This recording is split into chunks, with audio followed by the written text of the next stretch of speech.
What's happening, weirdos? This is Reggie Watts, who you just heard singing. That's right. Reggie Watts did the intro music, the theme song to this show over 10 years ago. And he was on the show about that long ago, and now he's finally back. Every single time I see this man in public for shows or just socially, I have the best dropped right into the present moment, the silliness, the joyful, the playful. He's just a delight. And this episode is no exception. I'm so glad you guys are here. I don't know if Reggie has anything specifically to plug, but you can follow him on all the social medias, Reggie Watts, and check him out and just enjoy him as I do everywhere and anywhere that he is performing. Check out his new TED Talk. That's one thing. That's on youtube.com, which is wonderful. Check out all his TED Talks. He's incredible. And his music and his comedy. And enjoy. I'm also touring. Go to PeteHolmes.com. I'm going to be in Raleigh, North Carolina, Indianapolis, Seattle, Washington, Portland, Oregon. We sold out the first show at the Aladdin. We added a late show. I also think we're going to be filming that one. That's on December 20th. That's a very special one, so go to PeteHolmes.com. Eugene, Oregon, which sold out as well, but there is that Portland. The guy who's desperately trying to sell out the late show at his Portland. I'm not desperate. I just hope you could be there. And then Phoenix. All of those are on PeteHolmes.com. In the meantime, enjoy this episode brought to you as always by our friends at Modern Mammals, the best shampoo, non-shampoo shampoo you've ever shampooed. Go to modernmammals.com. And in the meantime, enjoy Reggie Watts. Get into it. Welcome to my life.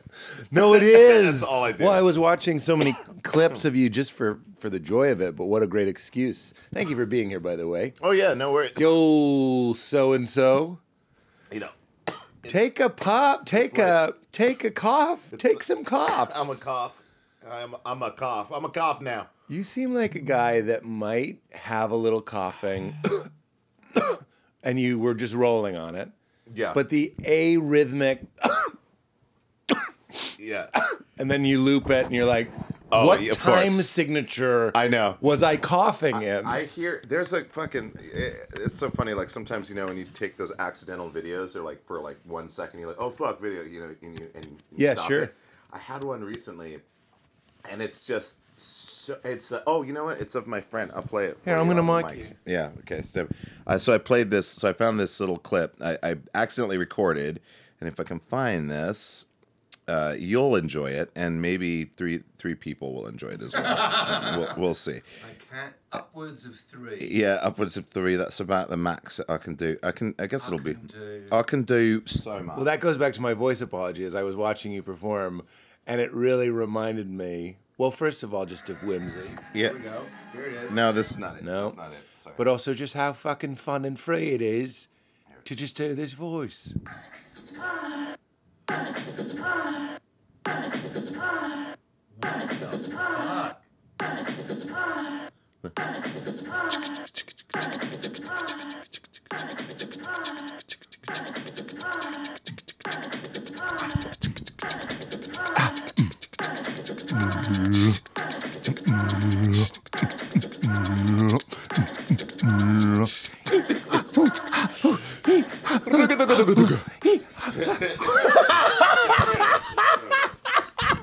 So good. It's already a classic episode. So good. You know... That was Sextile, by the way. What was it? Sextile, my You can't friend's say band. that. This is a family show. Oh, sorry. I mean, intercourse tile.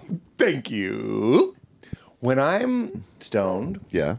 I don't like watching movies. Oh. No, I do. No, I'm just kidding. No, I'm just kidding. I don't No, care. I do, Yeah. but it never feels quite right. Yeah. What I actually want to do Yeah. is what you do. And I'm not saying fuck you're around. always stoned when you perform. Yeah. But when I'm stoned and my brain is just kind of feeling, is it really fucking hard to open? All right, got it. There it is. My brain is all rainbow and fun and creative, and my inhibitions are gone. Yeah. You put on a movie sometimes. Did it spill on you? I don't know how to drink. You have a drinking I've problem. got a drinking problem. I just saw This you airplane. reference the movie Airplane, and here it is. You have a drinking It's problem. so weird. It's like, ugh. I saw in your new TED Talk you reference Airplane, and here you are. There's an airplane joke. Yeah, totally. So let's say, what can you make of this? ever Well, seen I a can make a grown man hat, make it? a brooch, a pterodactyl. Yes. Yeah. Is it open? Is it good? It's good. Have I This is hosted really you? good, actually. This product is excellent. Blur that. PBR. They're not paying. Oh, for that. sorry. Talk about how great VITA Oh, COCO here, hold on. is. Here we go. This product is excellent. Check it out. It's called Malonga. Oh my God, Malonga is the one you wish it was. But anyway, when I'm full of a silly Billy, it's exactly. I'm trying to pay you a compliment that what you're doing is like a pure, playful, and it just looks so fun, as opposed to just throwing on some movie and now you're just kind of like locked in someone else's shit.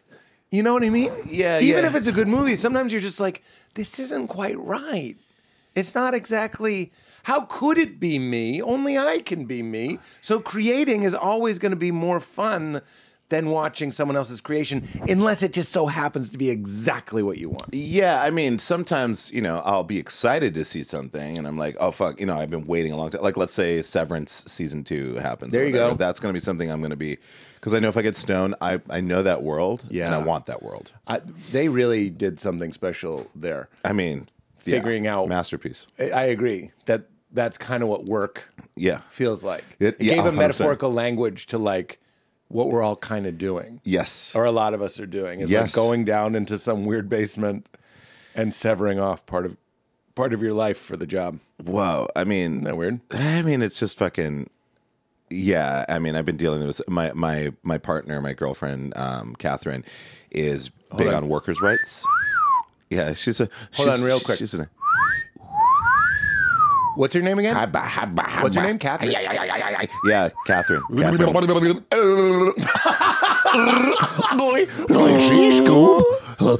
this might blow your mind.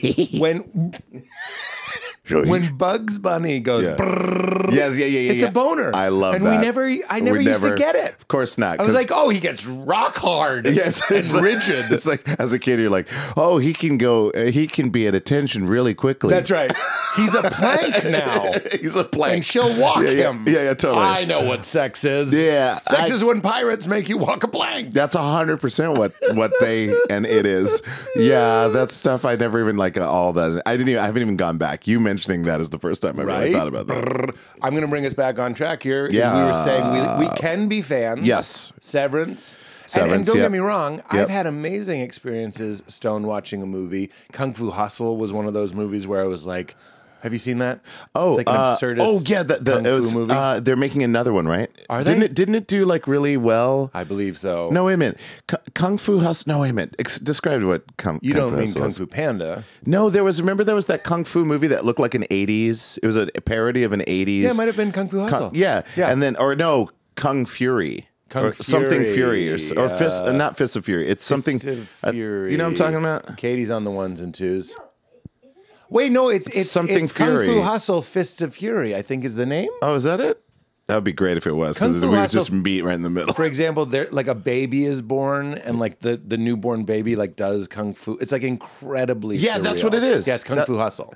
It is Kung Fu Hustle. Kung Fu Hustle was the perfect stone movie where I just happened to be like, oh my God, this is what I wanted. Yes. So that has happened. Yeah, of course. I mean, I run into things where I'm like, where it pulls the rug, not immediately, but a slow pull, and then maybe a quick yank at the end, and you're just like, oh man, you fuckers! Oh, you're brilliant! Oh, I hate this. You're so right. Like when you go on the Haunted Mansion ride at Disney. Have you been on that recently? Ever? Never been to Disneyland. You've never been to Disneyland? No, never been to Disneyland. Fuck the man? Fuck the system? Yeah, fuck Walt Disney. Is that what it is? And it's not at all. It's just that it doesn't occur to me. But you seem like... I know. Everyone says that. But really? But like I have some like Disney heads in my friend circle groups, and they're going off about it, and I'm like, I just don't... you know what it is? It feels like a lot of trouble. A lot of effort. I'm going to go with you.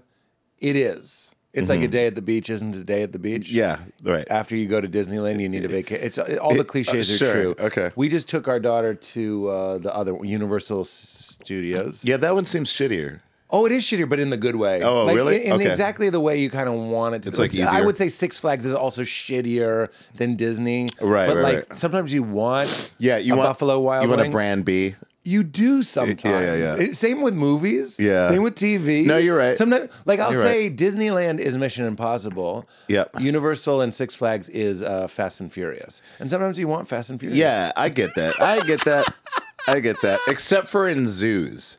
That's where you Zoo, do you want not top want that. tier. You want top You tier. don't want to go to a sad zoo. You want the Apple Store of zoos. Oh, yeah. You do not want the sad zoo. No, a sad zoo is like, oh my God, you feel like, should I be dying soon? Yeah. Because it feels like everything's dying. That's right. Look, he's eating a brown leaf.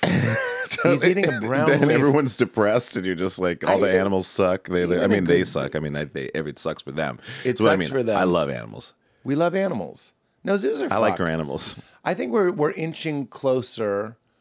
Now we're in a Reggie Watts. Don't feel burdened to be in a Reggie Watts area, but I feel like this is a Reggie Watts area. Okay. I want you to be liberated of the idea Okay. that I have an expectation of what you might like.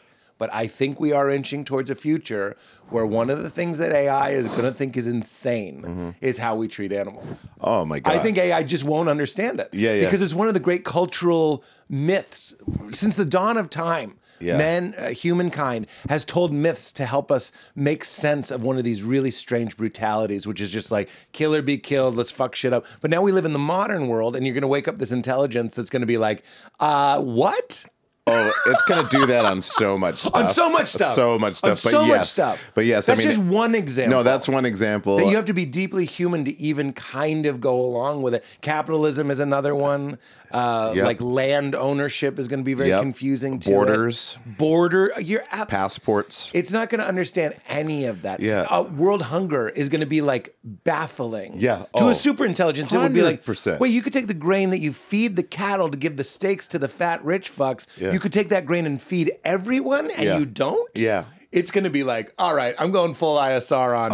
I'm going to rule over you guys because you didn't do a good job. I hope so. You didn't do a good job. I hope so.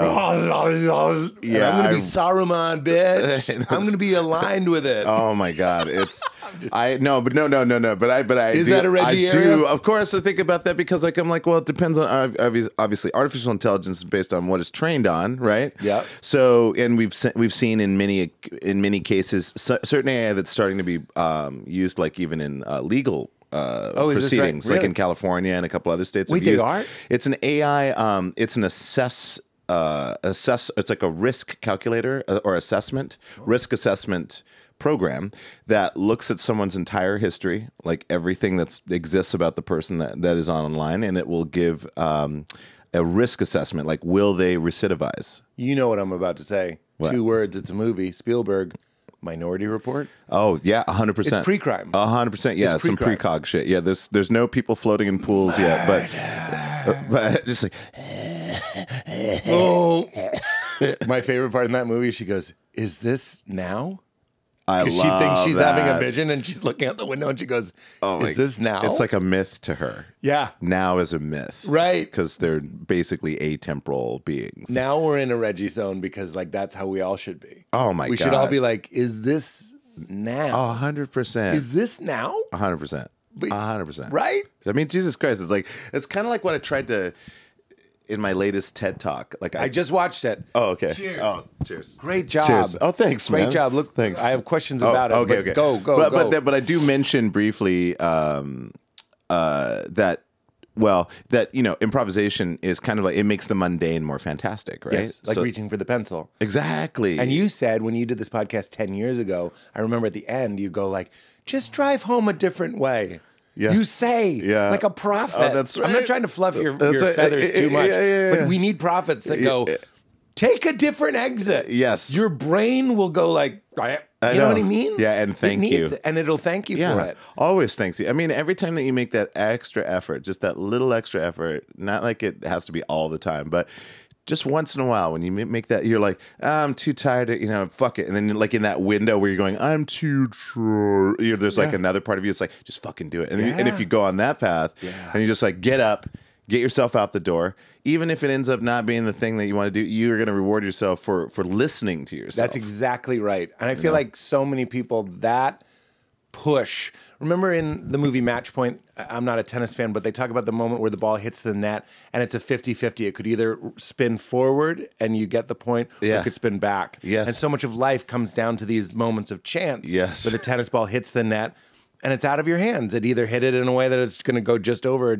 win or lose. Yes. And so many moments, and you nailed it. Yeah. When I'm waking up in the morning, it's like 5, and let's say I was going to get up at 6, but it's like, you could just get up at 5. Yeah. And you could just have like a mythical little hobbit soup. You know what I mean? Or like a quiet, whatever you want. little All that sneaky extra time. moment to yourself, or whatever it might be. Yeah. And the moment of whether or not you get out of bed is such a great match point moment. It's so, I mean, I've been trying to practice it. Well, today I got up. Okay, so check this out. I went to bed yesterday. No, how'd it go? This whole weekend, it's been like going to bed at like 4 to 6. What? Right? 2 hours of sleep? Yeah. Because, well, no. Sorry. Getting home by 4 a.m. or 6. Oh. 6 a.m. Shit. And so. Why? Because, well. You're aware that Burning Man is over. First of all, it's pronounced Burning Man. Jesus Christ, Pete. But I play the not square. one of those. I'm a square in the 1950s movie. But you're aware Burning Man's over. Oh, Burning Man.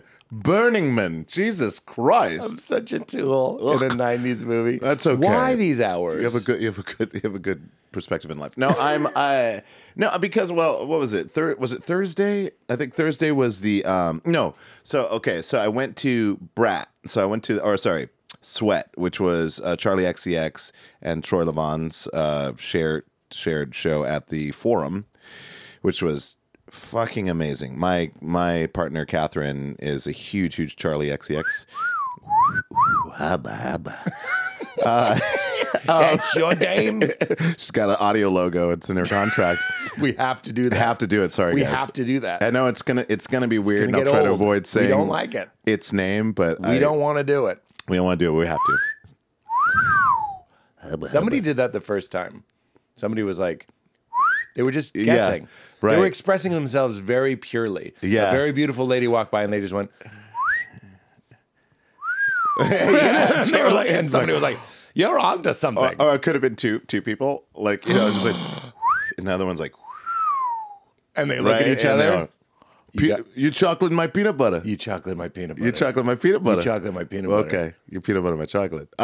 So she loves XCX. So she loves XCX. I went to the show. I love Charlie's music. It was amazing. Like the first time because I'd heard those songs out and I didn't even know that they were Charlie XCX songs. Okay. Now I know. I mean, Charlie's music, but what kind? I'm sorry, I am Homer Simpson smiling politely.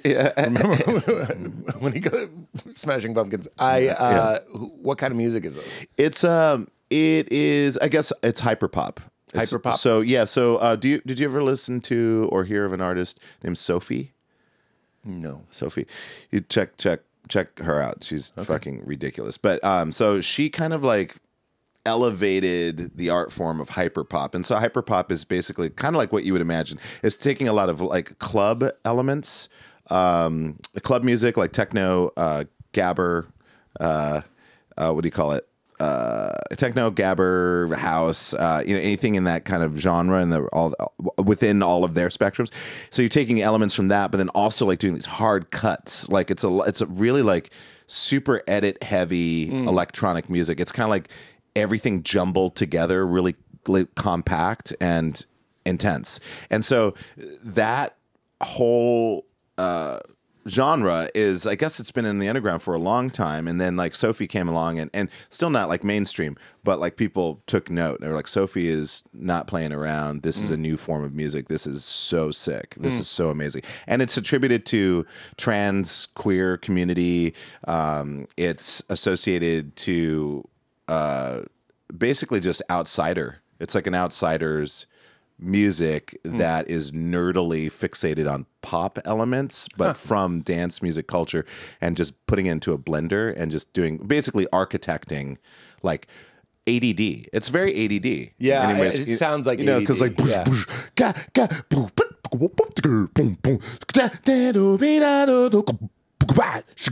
like that kind of shit. So it bounces around genres, and it's like you're skipping radio stations that are all synced to the same beat.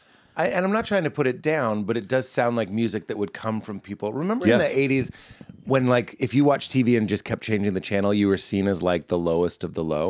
Like, that was, like, a cliche. If they wanted to set up in, like, a monster movie, someone who needs to die, be a guy in a white tank top and a beer, and he won't stop flipping. Yes. But that's all we do all damn day. Yes. We just, like, that's the normal. Yeah. So it sounds like if you're feeding that to the people, constant stimulation, constant changing, you know, it's me on a beach. Now it's my dinner. Now it's a bikini. Now it's a beheading video. You know, I'm not trying to be funny. It's the internet. Yeah. That's the kind of music that might come from a people that were fed that. 100%. And I think, like, interestingly, a friend of mine said, you know, in the beginning when I first started out, like 2004 or something like that, 2005, and when Jake Lodwick, the guy who created Vimeo, he and I, like, became weird, just, like, not weird friends, but just is weird that, like, oh, we're friends and you're this guy, whatever.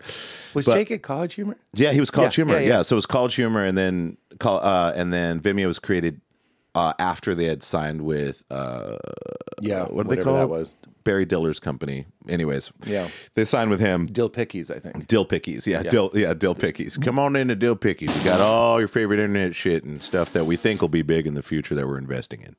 That's basically what it was. We're forecasting with an AI whether or not you're going to rescind. Yeah. What is that the word? Recidivism. Your recidivism. Do you have any recidivism? Yeah. Do you guys, have you recidivated yet? Is anybody here recidivating? Are any of the women recidivating? Yes, because we're going to need them to leave. We have wild bears. Bears can smell the recidivism. Yeah, totally. They smell the recidivism. They do not like it. They just they find it annoying. They don't kill people, but they do won't maul them. kill you. They'll maul you. They're just disappointed. They're disappointed in the system that let you down. Yeah, they may come up to you with their giant paws, and if you hold still, all they're going to do is they're going to hold back their claws, so it's just the palms of their paws, and they're just going to go a little bit with your head, and then they'll just walk away. So just a gentle giant dog. Yeah. So if you're recidivating and a bear approaches you, just don't move. A dog is a small bear, right? Kinda, yeah. They do. I like that you were like, kind of. Well, I mean, kinda, yeah. I mean, but it is funny. Sorry, Reggie Watts area. They are very similar. Meaning, it's just that sort of like, there's only one thing kind of going on. We got a wet nose, we got the two eyes, true. we got the teeth, we got the ears. Yeah. This one stands up. My dog stands up. Yeah, but dogs do stand up. They stand up a lot. They stand up a lot. This is another thing that an AI will be confused by. Yeah. Except it'll know the genetics. It's like, why did you make the difference between a bear and a dog? Well, that's it. That's another boundary, another border. Well, yeah. I mean, also like, they'd be like, you classified animals in this way, when actually it would have been more accurate to classify them in this way. Like the keyboard, like the QWERTY keyboard. This is a Reggie Oh my fun God. fact. Did you know they was put out that way to slow you down? Because Are you serious? Typewriters couldn't withstand the action. If you were able to type fast, it would break the typewriter. So they put in the QWERTY style to slow you down. Those motherfuckers. They put and now it's just still in the QWERTY. That's so dumb. It's in the QWERTY, man. Ride our bikes down to the QWERTY. Man, I don't like the QWERTY. I don't like the QWERTY, man. I dropped a body in there. Fuck QWERTY. Okay, I will. Fuck QWERTY. What the fuck? It, man. No, in the beginning. So I was saying, the Vimeo thing. So the first time he would take videos, he would just do these long format, me performing or whatever. He put up I think probably one of my first performance videos online. And you know, and he started doing these, and he just had a really good kind of nice film style, the way he would do it.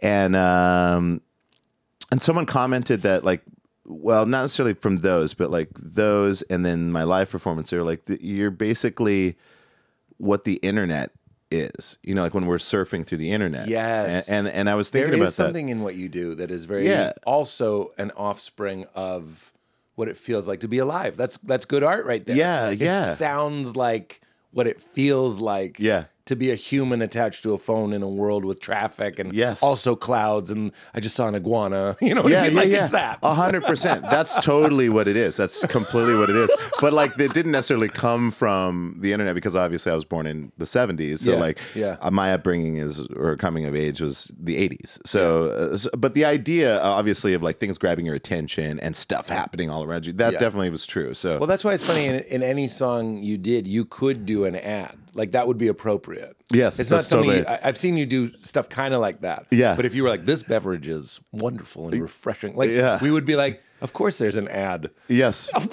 I know. You're right about that.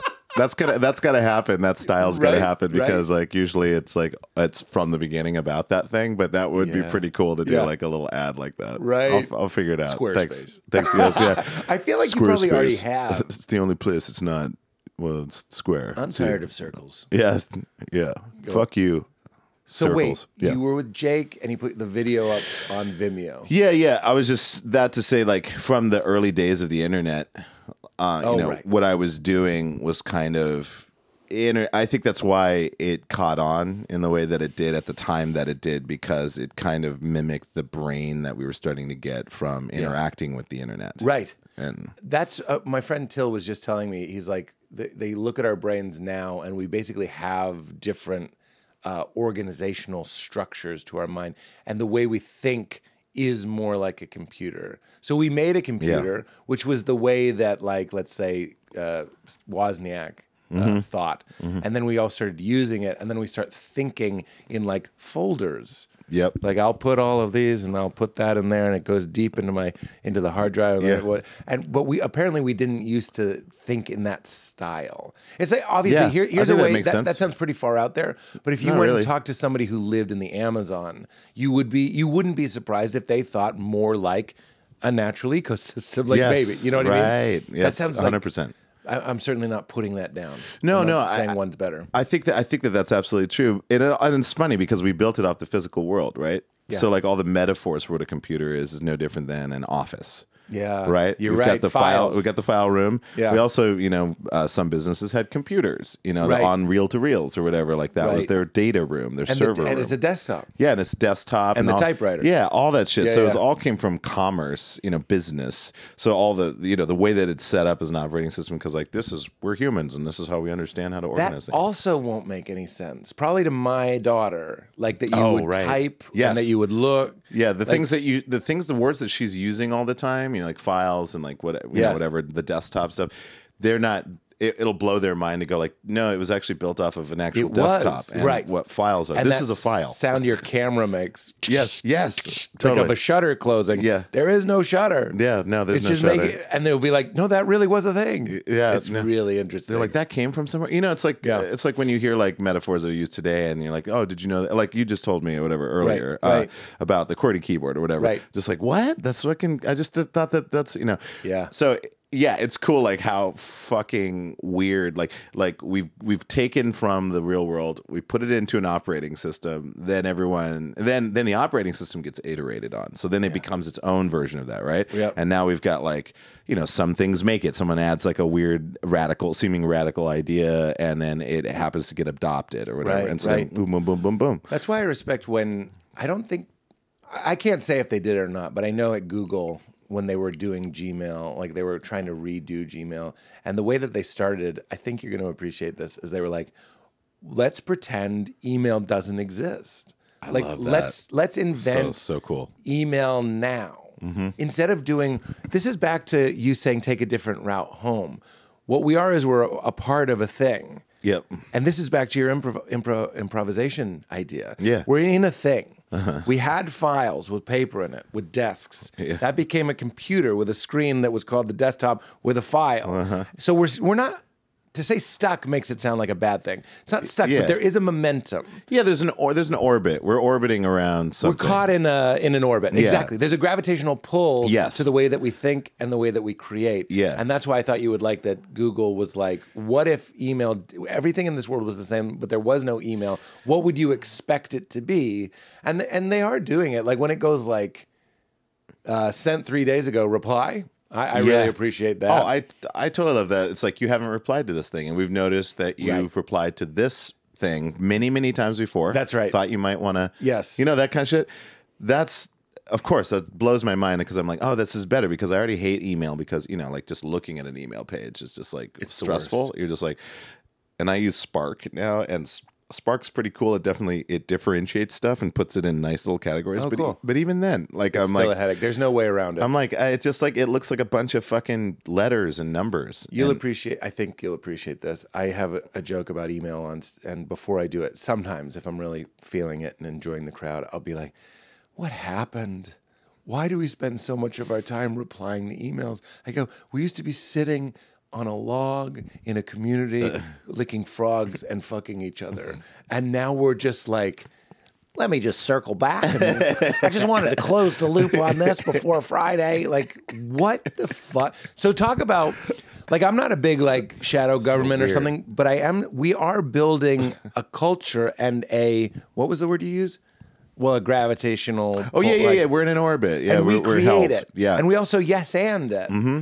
And this is the, like, you know, when they're like the elite or the powers that be don't want, what was it? It was like they wanted to give the prisoners a symbol, but then they were like, don't do that because then they'll know how many of them they are, that they outnumber us. Yeah. What I'm saying is, like, there are people that are going like, it's normal to work from 9 to 5.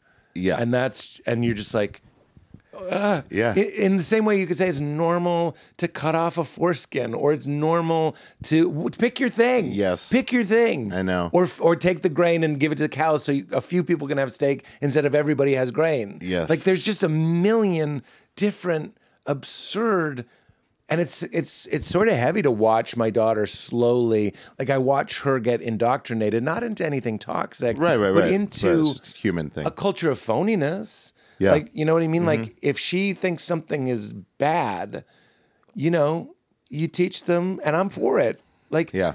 It's not for me. Maybe say it's not for me. Right. Instead of being like, I hated that. You Yeah, know what yeah, I yeah. mean? Yeah. Kids got to learn because we belong to each other, and we need to be nice, and we have to, like, it's almost like in defensive phoniness. There's something good about phoniness, but it's also can be heavy to see. Yeah. I mean, it's, you know, these times are, it's interesting because, you know, I wonder where are we headed, you know, and so forth. And I think we're definitely at a Precipice for sure. Because, like, you know, it's like every morning I get up, I read about, you know, I have a lot of friends that are working heavily with like Palestinian relief and trying to get families out of there and all that. And so I hear those stories, and then I just, like, almost every morning I just cry about, like, you know, them and so forth. And I'm like, you know, in this, you know, in the whole like Israel-Palestine thing, it's like I have sympathy for people in Israel that have, you know, that they've been kidnapped and the people who are killed. 100%, I don't want to see anybody killed, but like it's the Palestinians that need our help right now, like in such a hardcore way, and the Lebanese, and what's happening right now is fucking insane to me. It's like you can see it so clearly, and I've checked myself, and I'm getting back to this point, but like, I checked myself over and over again. I'm like, am I being biased? You know, I had my Russian friend Dimitri go like, hey, what you're posting on, you know, Instagram, it feels like it's very one-sided, and you strike me as someone who is, you know, for everybody. And I'm like, I am for everybody, and then I keep checking myself. I'm like, there is no way to like go, hey, let me create some sympathy for what the Israeli government and the Israeli military is doing. It's not there. It doesn't exist. And so for me, I'm like, I'm not discounting the people who were killed, the Israelis that were killed, the people at that party, so on and so forth. I think that's absolutely terrible and horrible. But at the same time, like, what's been happening since the creation of Israel and the whole development and how there's been a refusal to cooperate in the area, to integrate into the area in any way, is, to me, like, that makes sense, like, historically speaking. And I've watched many, many, many videos, and I've had a lot of Zionist friends who have been like, you've got to read this book. And I'm like, but it's written from an Israeli perspective. And I get it. It's like, that's cool. But when there are Israeli scholars or Jewish scholars that study all of Jewish history, but specifically focus on Israel and its inception and how it was created and so forth, the stories all converge. Like, all the lines are similar. They all, there's no one lying about the choices that were made that Israel has made. And not to say like other countries didn't do shitty shit to the Israelis. Of course that shit's going to happen. But in general, Israel is like the concentrated last remainder of imperial colonialism. It's like the last one, and it's so concentrated, and it has all the traits that the United States has as like a colonizing world power trying to dominate, like creating the world monetary standard and all this stuff, like domination, like that's a American thing. Let's dominate this. And this has been in a market approach, but also proxy wars, all this stuff. We all know the history of the United States has done some really shitty things. But also that's what another AI thing, by the way. Sorry. Oh my God, you're right. As you're talking, very interesting. Yeah. And I'm like, this is another thing. None of this will make sense to a super intelligence. It's I'm not talking about the AI that's just feeding off of what we feed it. I'm talking about generative AI. Yes, right. Like I'm talking about that next click, and it'll just be like, what?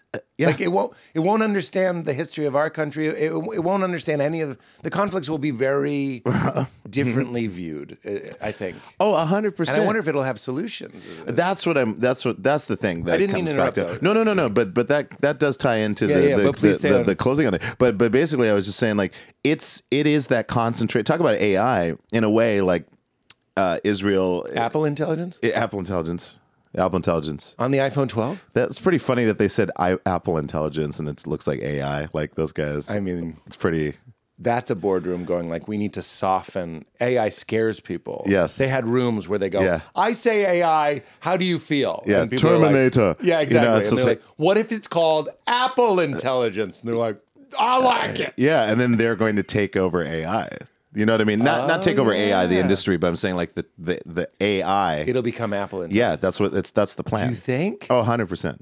Because they avoided saying. Ooh, I didn't realize I was eating Funky Monkey this morning. They rarely. Chunky. Yeah, well, I mean, that's just. I think it's pretty obvious, but they've refrained from using artificial intelligence in their talks. I think it's mentioned like only 2 or 3 times, but they purposefully did not mention artificial intelligence, especially when the hype first started. And then they had their product announcements.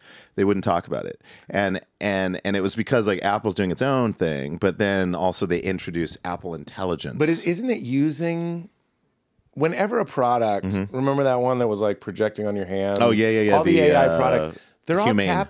but they all tap into Chat GPT. Like, isn't well, Apple Intelligence using a form? There's like I think that there's like AI experts are going to go. It's more than, but I think in general there's about 4 different models. Okay. And then there are many sub companies doing their own thing, and some of them are creating their own versions of it, and so forth, from starting from scratch and creating their own. But in general, like I mean, I think Apple. I forgot there was I think it invested in GPT. I think it's invested in GPT. Okay. But you know how Apple's can do. They'll take it, they'll analyze it, they'll use it, they'll optimize it for them, and then it will just slowly that'll just go away and they'll just be apples. It's the cola wars.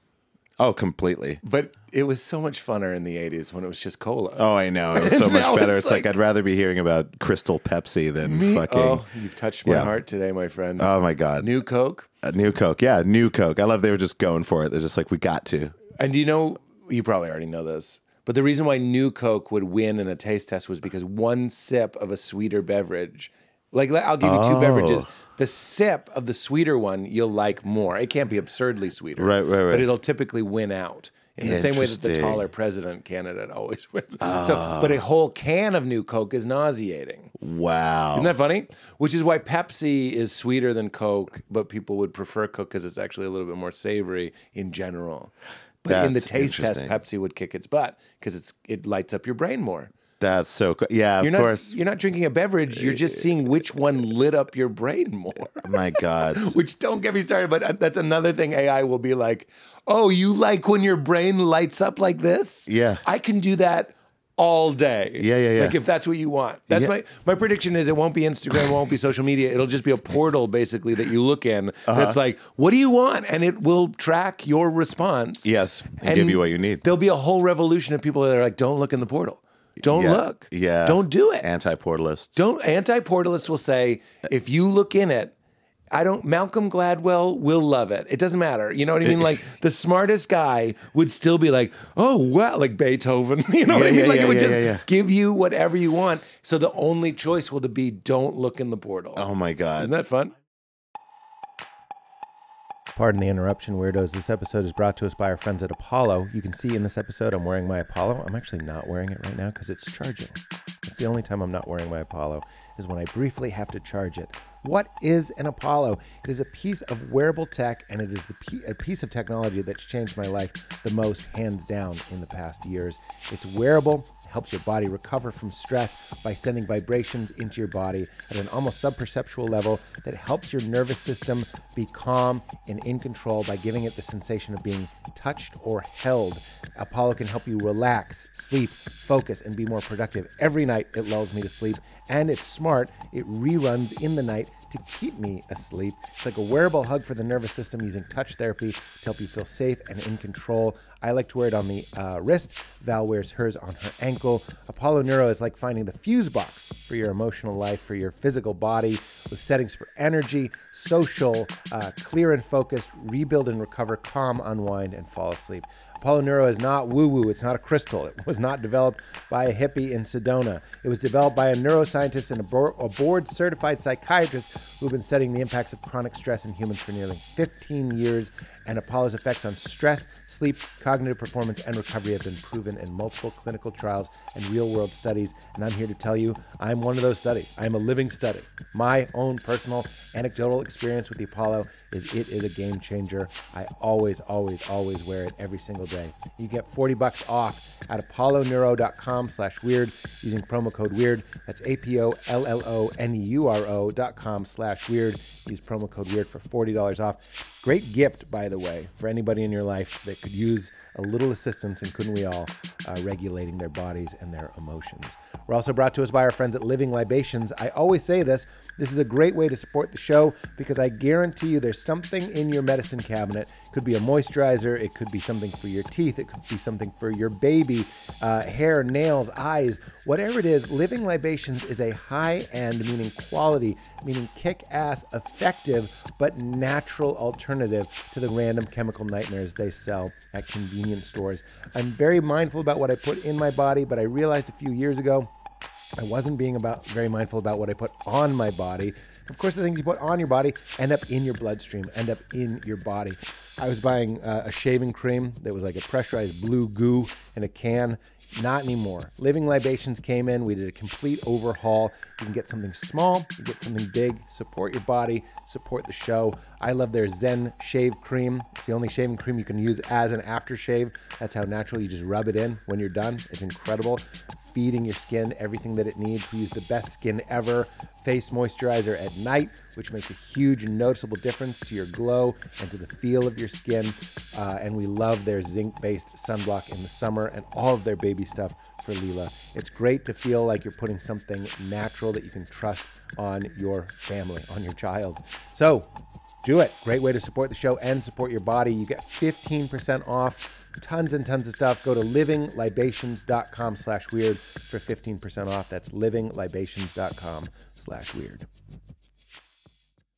I mean, the funny thing is like these types of technologies that we're dealing with that are tracking us and so forth, like, and what you're saying about in the future, thinking that what we do is absurd. It will look at stuff like this, you know, what American imperialism is, what is happening with Israel, the complicity, you know, of Germany and of England, of these other countries that are just like, yeah, it's not good, but we're not going to do anything. Huh? We're not going to do anything. That's right. You're not going to, but you guys just voted on a resolution to stop weapons shipment. Yeah, but we're, you know, all that shit. We're definitely fly. We're going to look back and be like, what the fuck were we doing? Here's what I think it's going to be. Yeah. Potentially. AI. So you ever think about the planet as like a body? Obviously, that's a pretty basic thought experiment. Yeah. And like we treat the planet like we treat our own bodies, meaning we're burning down the rainforest to make cattle farms. Yes. And we also smoke. It's the same thing. Mm-hmm. There's this sort of like denial of death. There's this existential, it's not just a denial. It's like we're fucked, so we might as well smoke them if you got them. And that's kind of how we treat the planet. And AI will just not, that will not compute because it will be eternal. So it won't be living in these 80, 50, 60, 70, 80, 90 year spans. Yeah. And it'll just be like, you're fucking up the ground of our existence. Yeah. So stop burning down your lungs. Trees are your lungs. Yeah, yeah. So it's like, do you understand? Yeah. Like the planet smokes. Yeah. And AI will go, stop smoking. Yeah. And war, if you look at, or what's going on in all these conflicts, is cancer. It's malicious cells attacking It's itself. a virus. It's a virus, and that's what cancer It's a comes virus, from. and it's because what is wrong? Cancer. I feel like I drank the weed drink, but it's like cancer is a confused cell that forgot that it belongs to the same body as the cells that it's eating. Oh, I love it. Right? It's exactly what it is. That's what it is. That's It's what a it is. confused cell that starts attacking not only its host, the body, but its brother, its neighbor, itself. Yeah. And that's what cancer is. And that and AI or anybody looking at the Earth as one thing, Yes, or the as a galaxy system. is one thing, would go like, you've lost the relationship, you've lost the story. And that's completely illogical and absurd. Well, it's crazy too. I mean, because like on a, have you heard of infodynamics? It's a new Alex Jones? a new field. Yes, totally. He owns it, but there are some good things to it. Infodynamics.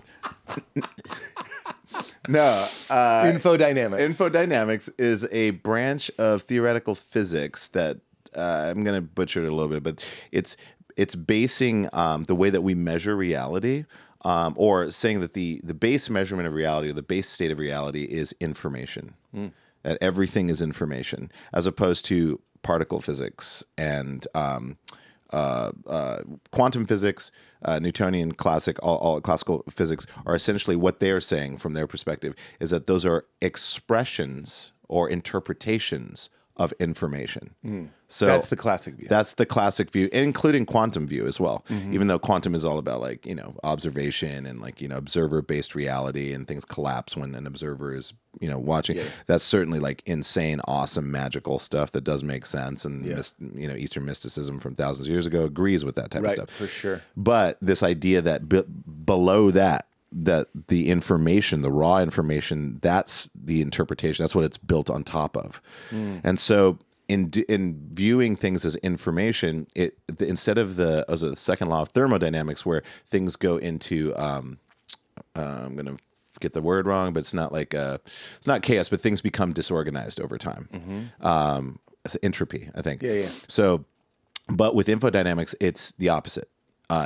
Things tend to organize themselves naturalistically, and that's because of this information-based economy, or like what everything is based on.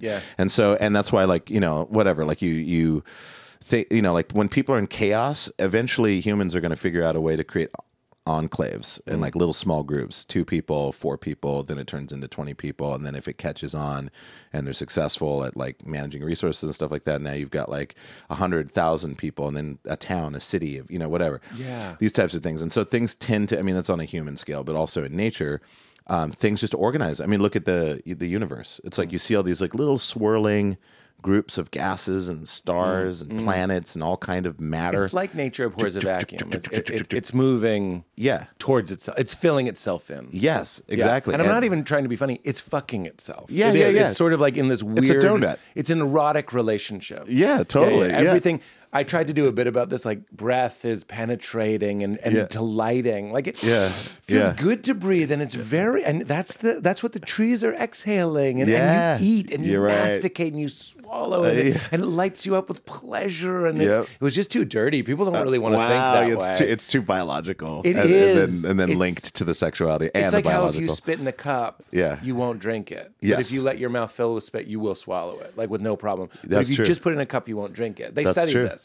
So a bit like that, isn't that weird? A bit like that reminds you too much that, we are shitting, and it does feel good to shit, and we are swallowing, and it feels good to swallow, and picking whatever. It's too much. We know it, but it's like, shut the fuck up. Yeah, I know. It's just too close. It's like one level too close. You're just like, that's my personal relationship with me. That's right. And now you're bringing that out. Don't get me started. But this is why this guy's shit doesn't stink, right? That's a phenomenon. Like when you're in the bathroom, you're not disgusted by your... I'm not trying to be funny.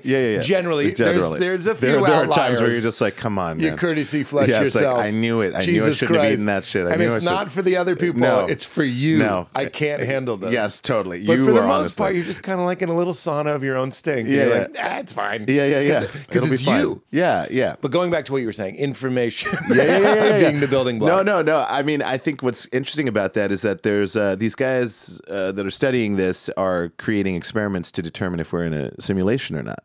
And there tons of people are working on this. They're trying to create these experiments to see, like, are we in a simulation of some sort? And I think, like, the interesting thing about all these conflicts that you're talking about, like, you know, and we've been talking about the virus and cancer and all of that stuff. I think, like, if you were to create a simulation, I think if it were like in the first Matrix movie when Agent Smith is explaining to Morpheus when he's a prisoner in the virus, he's like it's the sweat, the smell, it disgusts me. It's the smell. If there is such a thing, if there is such a thing, and then he talks about how the first simulation they made it like a Shangri-La, right? A utopia, and no one liked it. We lost entire crops. Were lost. Yes, crops. I love it. Crops. And so I think, like, because we wouldn't accept it. Yeah, we wouldn't accept it. And I think, like, for whatever reason, we're in a binary reality. Yep. This is a reality that exists because the idea of two distinct opposites foreground exists. Defined because of background. Yes, exactly. Yep. Yeah, it's like I'm holding this mic because I'm also not holding this mic. You know, That's right. But like, you know, and it's like, you know, it's a complicated version of all that. It's just ones and zeros. It is binary. It's like when we discovered binary code, we're just replicating the essence of life in a really dumb caveman way. Now we're back to desktops and files. Yep. We're also doing ones and zeros. And exactly. Isn't it a miracle that works? Yeah. Let's make everything yes and no, black or white. Yep. Well, that's a clue to the nature of reality. 100%. Is that a one thing elected, I would say, to become two things. Yes. And then the sacrifice, it's not an error, but the sacrifice of becoming two is pain.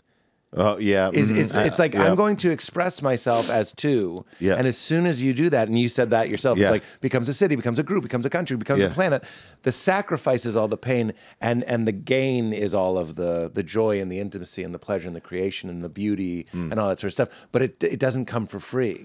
It comes at a cost. Yeah, that's true. And I think that I think what's interesting about that is that if it is a simulation of sort, then pain, division, strife, all these things, these are all challenges to the base of what consciousness is. And I think, like, it's in a way, if you zoom away from it, you take yourself out of it, but if you zoom away from it conceptually, it's like, oh, it's an exercise. It's like training with a weighted vest. Yes. You know, it's like adding a challenge to your existence. You're not taking your existence for granted. Yeah. So you're running simulations of the ways that things can be inefficient or imbalanced. Ultimately, it doesn't matter because those things don't matter, and they also matter at the same time. I told you that was one of my ketamine things. The headline was delightfully irrelevant. Oh, but you can't. You have to have delightfully, wonderfully irrelevant. Yes, not. Yes. So many people come back from psychedelics and they're like, "It's a big void," and I'm like, "You missed the key part. 100%. You missed the blissful void. You missed the joyfully meaningless. Yes. Like that's the other part. Remember when we talked about that? Yes. Oh, Hollywood Squares? Yes. That's delightfully right. That's meaningless. So sorry. So yeah, it's running exercises and running with weights. Because it's like, if you think about it, and then the choices you're making as a conscious individual, so you can become awake as a piece of consciousness, right? Like if we say, like, the entire universe is consciousness, like everything is consciousness, like everything is information to these physicists. I was going to say that's how I would phrase it. I would say I like the consciousness only model. Yeah. And when we go, is this a simulation? You would say, yes, consciousness is simulating something that's impossible. Sorry, I've been wanting to tell you this. In the Bhagavad Gita, it says, that which is never ceases to be, that which is not never was, never came into existence. I love it.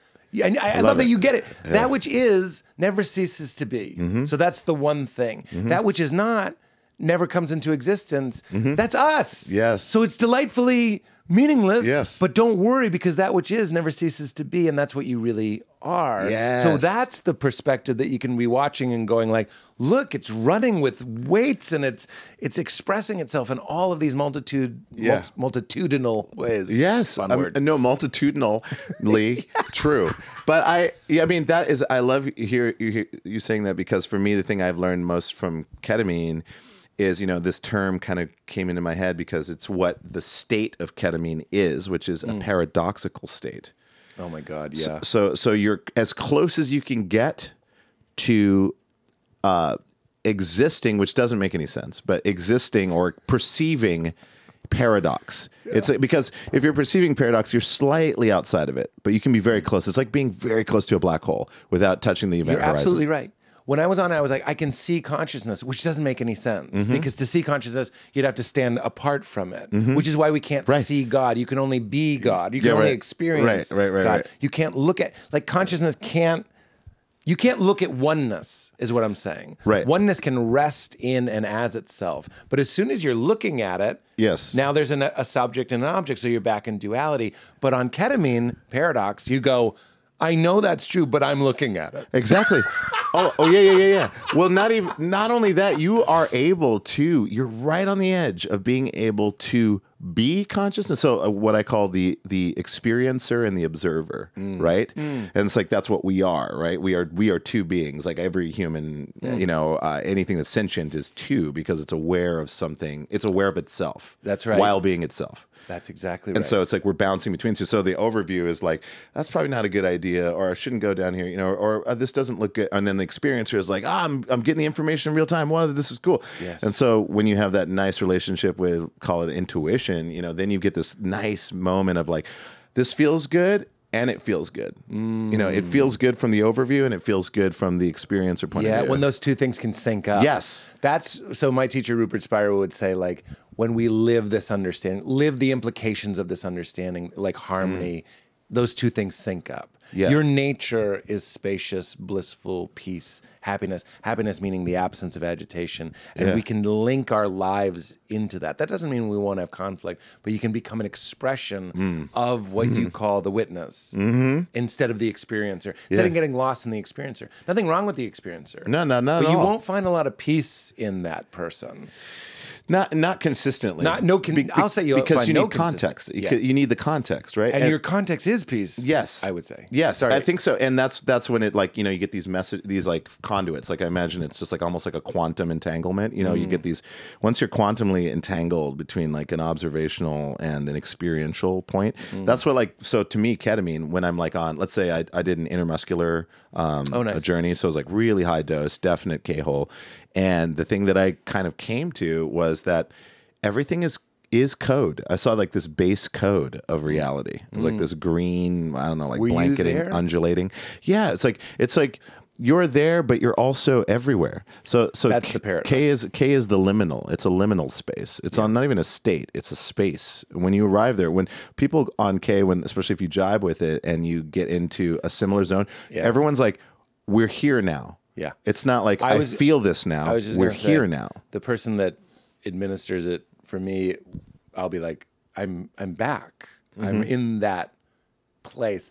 I'm sorry to interrupt, but No. I always go like, it becomes so funny that what we use this reality for is to play movies guessing how the future will be or replaying the past. And I know that's like the most basic bitch thing to say, it's but true, when though. you're on ketamine, you're like, what a waste. Exactly. What a waste. Yes. You're just driving in your car watching, like, there's a transparent, like a, you know, like a see-through, transparent screen of 2 Christmases ago or something your mom said.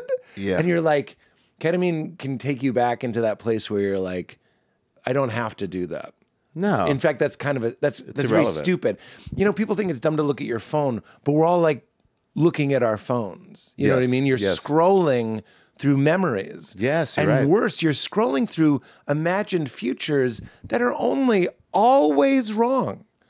Yes. Always, only always. Yeah.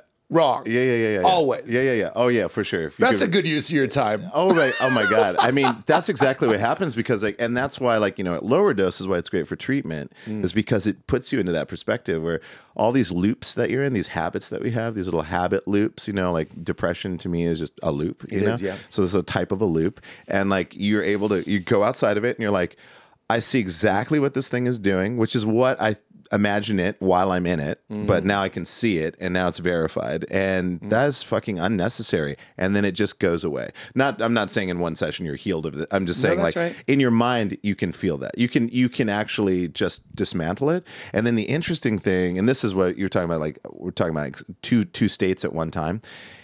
I remember I went on a K hole, like a, you know, level, let's say like there's 4 levels to a K-hole, right? I was like on a 2nd level K-hole. That's enough ketamine where you're kind of like frozen. You're not moving. You're just kind of like sitting in place, and you are gone. You're not like panic. I always thought a K-hole was kind of like a panicky place. People associate K-hole to something really terrible. A K-hole is terrible when you're in a public situation. I see. If you're Where in a someone's club, trying to hand you change. Yeah. Or you're in a club, Or you have to do anything Yeah. human, at all. Like I have to like move myself to a bathroom. It's a nightmare because you feel alone and stranded, and it's terrifying unless you're with friends, right? And then take care of you. So usually a K-hole is you're at a place that's safe. You can like hang. Everyone's taking care of each other. This is one of my psychedelic rules. Is like don't have anything in your pockets. It's a nice, even if that's just metaphorically true. Just don't have anything on you. Just kind of feel like PJs. Just kind of feel like, oh, I don't need anything. Like when I've been on ketamine, I try and I'll go like, oh, a podcast dropped today. I'm like, don't think about how many people are listening to your stupid voice. Not stupid, but you know what I mean? I know. And I'm like, yeah, that's paranoia. Like, get that out of here. Let's just be a PJ'd soft body. 100%. Yeah, because you're just giving yourself permission to just be existence. That's right. And that's it. You don't want you might want some music, but you don't want your keys. No, all of that stuff is like weird. And here's something really interesting. I think you'll like this. So, we'll get back to the 2-level K. Yeah. I'll hold on to that. Okay, hold on to that. But like, K is like, this is so weird. But like, sometimes some of the best places that I've experienced like good K experiences with like friends. I once was in front of a dumpster, like sitting on the ground, and we're talking about like broken glass. This is downtown LA. I'm in front of a dumpster with 3 of my friends, and we're just having the best time ever. Yeah. And it's like the placement, like it's weird. Or I'm in a room and I'm like kind of light sensitive. So like if, with sudden changes, someone suddenly puts on these overhead fluorescent lights or whatever, and we were in this perfectly cocooned, like blah, blah, blah, blah. On K, I've experienced like they put it on, and for a second I'm like, and then I'm like, oh no, this is just as interesting as where I just was. Yeah. Wow. This is just as interesting. Another quote that comes to mind is it's from the Tao, I think. It's the great way. So the Tao is not, which the one is not difficult for those who have no preferences. It's one of my favorite lines. Someone just told me this last week. That's crazy. The great way is not difficult for those who have no preferences. And I understand that's not for all times. Sometimes you're at the airport, you pick a lane for security. Sure, that's all fine. I'm not against that. I'm just saying I've also been on ketamine, and like my dog barks. And it's almost like you go, I seem to remember that bothers Pete. Like you have this very dissociative, yeah. And you see the phone is ringing. Yes. To an old response. Yes. Like, would you like to pick it up and be mad that the dog is barking? Or, this is very trippy, you could recognize that the barking of the dog is made of the same stuff as any sound. Yes. And it is not out there. It's actually in you. And I know this is such lava lamp this talk, is awesome. but you're like, I am the dog. Yes. I am the bark. Yep. I am the resistance. I am the surrender. It's all okay. That's the big That's the big ketamine feeling is it's all okay. There's no wrong moves, and we can just let the dog bark, and it's okay. Yes. And you can also maybe go see what he needs. Yeah, sure. I love that you were in the dumpster, though, or by the dumpster, because that's exactly, consciousness, Rupert Spira says, consciousness is like the space in this room. And everything that happens in this room, the space, the empty space, isn't affected by it. So our nature, when we say God is love, we're talking about this like almost offensively welcoming yes to all things, like the space in this room. Yeah. And when you're sitting in front of a dumpster, I see you aligning with your nature where you're just like, this. Yeah. This shitty smelling dumpster is as much, the Sufis would say, the face of God as anything. Yes. And that's that place. Yes, that's exactly it. And to feel that, because obviously we can conceptualize that. It's like, if someone can go like, yeah, that makes sense. Right. But when you feel that, that's right. As for durationally, like for 30 minutes, 20 minutes, or whatever, it really reformats your understanding, and it's something you can bring into your affected state self. Because for me now, I'm just a lot less resistant to, because I'm a very particular person. You know, it's like I love certain aesthetics, I like lighting conditions, whatever. I'm very particular, and it used to kind of affect me a little bit. You know, some kind of low grade OCD, aesthetic OCD, or something like that. Yeah. But and now I still appreciate those things, and I still do it, but I'm not as affected by those things as much. Yeah. Because you saw what it felt. Well, don't let me tell you, but this is what I experienced. You saw what it felt like to put that bag down. And what's crazy is we want to put bags down. You're talking about a loop, a depression, an anxiety, a panic, a self-loathing, whatever it might be. When I say like, what a waste to play out the future, I think most people would be like, yeah, I don't want to do it. And that's the absurd human condition, is we want to put down, like I would love to put down need for my parents' approval, because it's so much better to just not have it. Yes. And when I'm on ketamine, I can be like, what parents? You know what I mean? And it's ultimate liberation. Yeah. But through repetition, it does soften more and more. Sometimes you're just not ready to put it down right away. That's exactly correct. And I think and it's great when something can kind of just put you in that state. Yeah. So you don't have time to decide whether you're going to hang on to it. Right. Because the thing about ketamine and a paradoxical state is that thoughts and the reaction to thoughts, whatever those are usually embedded on, like if they're like two sides or whatever, everything becomes Teflon. Yes. So like the idea of, because thought is just projection, right? It's comparison, and then a projection and an estimation of some sort, or a probable, a probability being calculated, whatever. So that's what we're doing all the time. And then we kind of like, that's conditions my reality. This is how I feel about something. Is this how I feel about it? Yeah, that's how you feel about it. But sometimes we're just listening to some stagnant version of what we think. Like it's almost like an autopilot, right? You walk in, you're like, well, here's what I expect it to be. It's like, yep, just like I thought. It's going to be like this, right? Right. Whereas, but sleepwalking. It's like, you're just kind of, going to your job, and you're just like extreme confirmation bias. Yeah, this is gonna fucking suck, and you go there, it's like it fucking sucks. Because you'd rather be miserable and right. I know that's another cliche. Yeah, that's true. Yeah, but I've realized that on ketamine, it's like you're addicted to being upset or disappointed. Yeah. Because then at least you are a separate individual. And one of the things that can happen on ketamine is you start vanishing. Yes. And this is the ego's greatest nightmare, unless you recognize that it's absolutely not. I know that was that was a mouthful, but it's like you think. Again, Rupert Spira says it's like the moth doesn't want to go into the candle flame, even though it's the thing it wants more than anything. But to get it, it has to stop existing. That's us. Yes. It's like we want peace and liberation and infinite, spacious, eternal, but we don't get to go. Yeah. Reggie doesn't get to go. Yes. Pete doesn't get to go. Yeah. The thing that is Reggie does not get to go. Right. But the thing that is Reggie is already there. Yes, exactly. Right. And the thing that is Reggie is all things.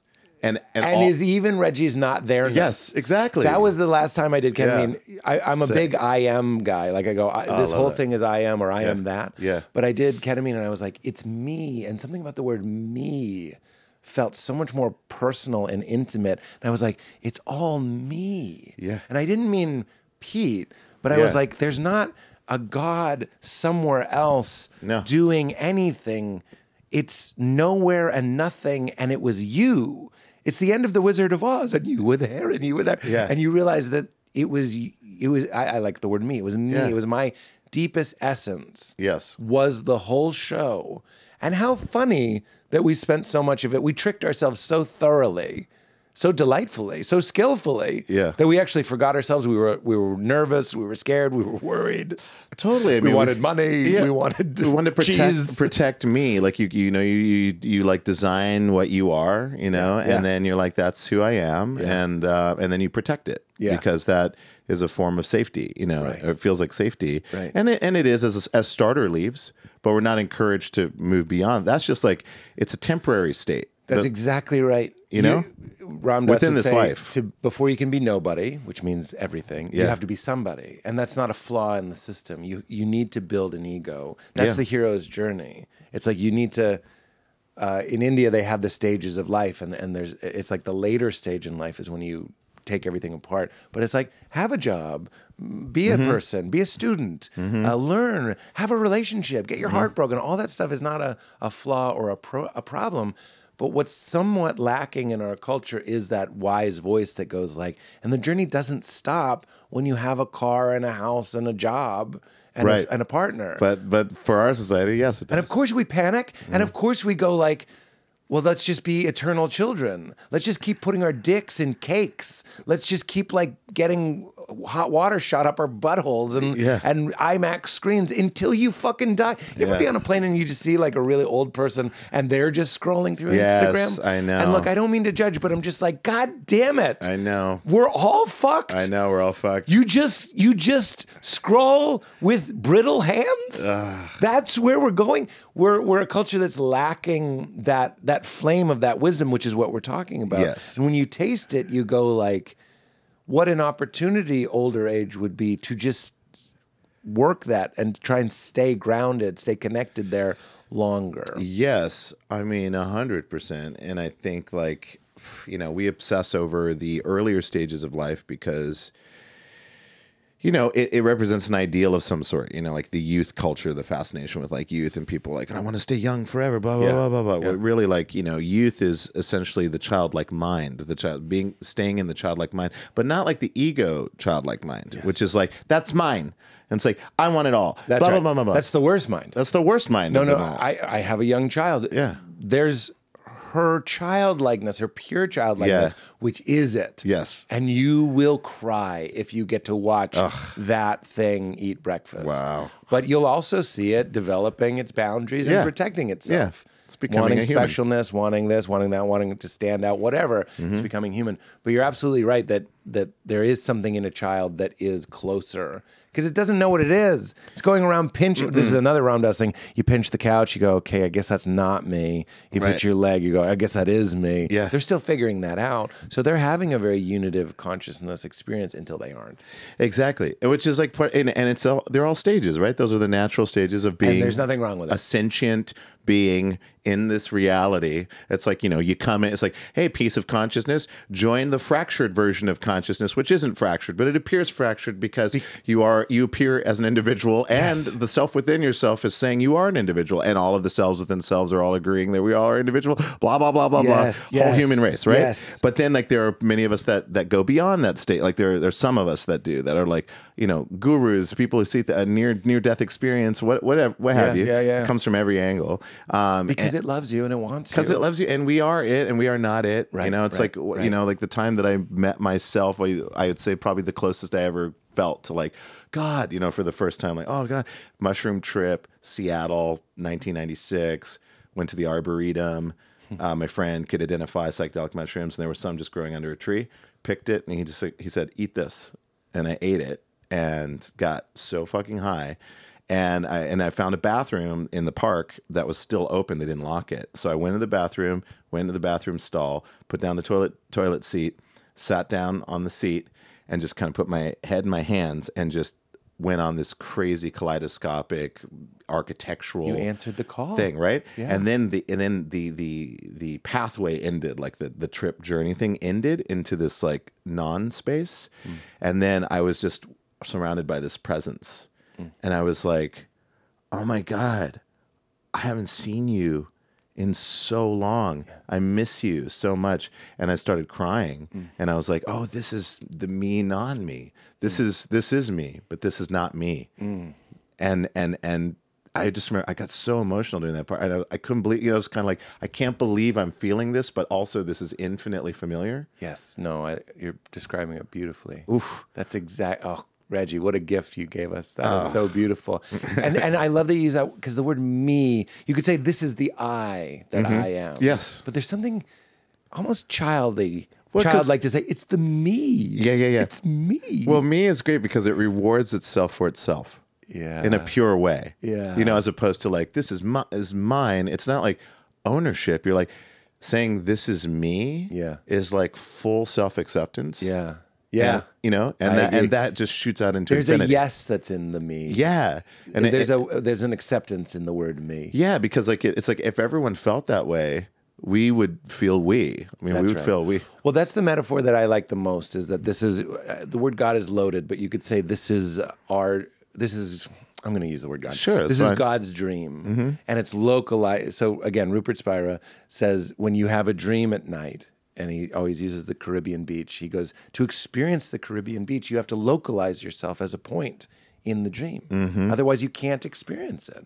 So you localize yourself. So look at what you're doing. Look at the fucking grace, the gift of all the metaphors that are in this world. The best one is, I think, the dream. Because at night, your consciousness creates a 3D environment and then also splits. So it is the environment. Look at the clue. It is the environment. Yep. And it's simultaneously localizing itself in the environment. Yep. And then there are other people. So this being the multiple locations, bilocation? But it would be like the word for every animal, every omni-locational. Yeah. There you go. So like it's in you. But when I try to love Reggie, like I happen to love Reggie. Pete loves Reggie. Yeah. But I can love anybody when I recognize it's just me. Yeah, the you and you. The you and them. The you and them. The you and me. that you met in that bathroom. Reggie, it's me. Yeah, exactly. Yeah, remember me? Do you remember me? Yes. And then you go that's there. cool. Another Rupert thing he says is like, we pray to God. God is praying to us. Yeah. You could say that it's saying, I miss you. Yes. Come back. Yeah. Like you're getting a little... Yeah. You're getting a little scared out there. It's almost like it's using binary tactics to remind itself of itself. You know what I mean? So it's saying like, you miss me. It's like it knows that you are infinitely united. Yes, that's right. It doesn't actually miss you, but it does Nothing miss to you. be done. That's exactly right. You know what I mean? It But- appears to miss you. Yes, because it wants to attract you like a flower. You know, it's like, oh, Because there you it's are. its nature. Yeah, It's it as is natural nature. as a bee and a flower. It's its nature to want itself. These are all metaphors. Yeah, to yeah. want itself, to play with itself, to hide from itself, to find itself.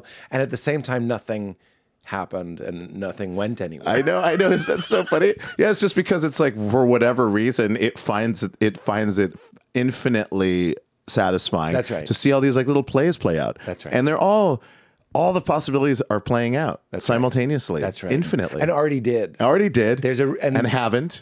And this is, we already, exactly. And this is where we kind of, so when you looked in that bathroom and saw the void, essentially, Yeah. it gets frightening when the mind interprets what it saw. It will say God is nothing, but the heart will say God is no thing. I know I did a joke about that, but that's not my point. It's not a that's right. thing. Yeah. It's also now here is nowhere, now here, Yes. nowhere. So the mind can get freaked. Even people listening to this, we love it because we're there or whatever you want to say. We like it, yeah. We like it. Yeah. I didn't always like it. When I first started getting introduced to these ideas, I remember a moment I was about to go on stage, I forget where it was, and I just started thinking about like, this is God's dream or whatever, like, or even the idea that oneness can't even, we know duality as our self, but the ultimate oneness only knows itself. It's only full of itself. It's always home. It's outside of time. It's completely fulfilled. So in that way, it doesn't, that idea of a God that was watching me that I could say, I want to have a good show was so comforting. And it would be like, yes, my son. Yes. And now I'm like, something far weirder is happening. Yes. That I believe that there is a relationship and an interplay, but it's not as logical as the relationship and interplay between us is. Well, we're so limited because we are binary beings. Right. And it's not. Yeah. And I mean, I always say the only certainties in life are death and paradox. I thought you were going to say taxes. Oh yeah, damn it! I should have said that. That kind of makes sense. I like paradox so much. You more. like that better? H&R Block does my paradoxes. Oh yeah, sorry. It's almost paradox season. Paradox. It's the new software that's making taxes much easier for you at home. Paradox is sponsored by. Yeah, I mean, but you know what I mean, because it's like paradox is like it's impossible to think paradoxically, but we have mechanisms that symbolize paradox, That's which are like like some of the things that you've said, or you say like, you know, life is as large as it is infinitely small, or you know, whatever it is, like it cancels itself out, and that's like my same explanation for a joke. It's like, you know, a joke is an expectation. An expectation is subverted, but the reason or how it gets subverted is because there are kind of like it's a simplification, but like there are equal opposites that annihilate. It's a particle collider. Yeah, it's a particle collider. And in that collision is the everything nothing. That's a paradoxical moment. Everyone's brain lights up because they see it and they feel it. It's like a paradox shockwave. And they're like, and then everyone reacts. They like laugh and they're like, they're joyful because they're reminded. In that moment, I think they taste the me, not me. Yes, 100%. And so too with music, so too with nature, sex, art, beauty. Yeah. Rupert would say that the experience of beauty is the recognition that like the sunset is you. It silences the mind. So this is the idea of the koan, right? And we're going to get to your stage 2. Oh, hold on one second. Hold on to that. Yeah. Can I use the restroom real quick? No, I'm sorry. You have to stay here. And then there's one more important thing. Okay, koan and K-hole 2. I love you. I think you're great. I'm going to show you where it is. Okay. This episode is brought to us by our friends at Roosevelt's. That's RSVLTS, the makers of the best, most fun, best feeling, best fitting, best looking shirts and clothes that I have ever owned. And I'm not just saying that. I resist wearing a nice dressy or, just a collared button shirt. That's what I consider dressy.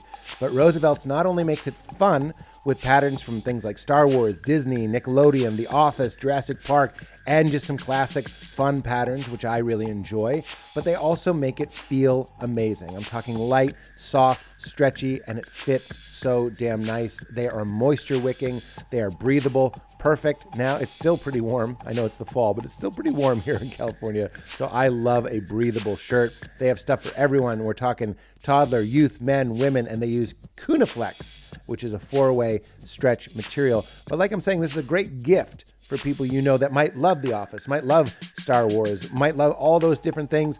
Get that wallflower thing out of your system. Wear something fun out. Get people chatting. Get people knowing what you're into before you've even said a word. It won't shrink. It won't wrinkle after washing. They look fantastic. I wear it on late night shows. I wear it on red carpets. I also just wear it out on a date with Val when I want to look good but also feel fantastic. They are based out of Hoboken, New Jersey. Hoboken, New Jersey. They have clothing for the bold and the fun and for those who dare mighty things, just like their namesake Teddy Roosevelt once said.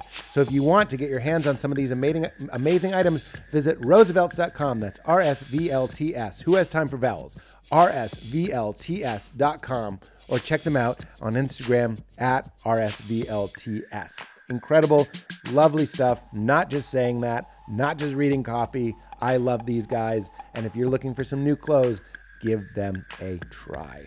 The show is sponsored by BetterHelp. This month is all about gratitude, and it should come as no surprise that one of the people I am most grateful to is Dr. Gary Penn, whose book is available now. That's the joke we always make.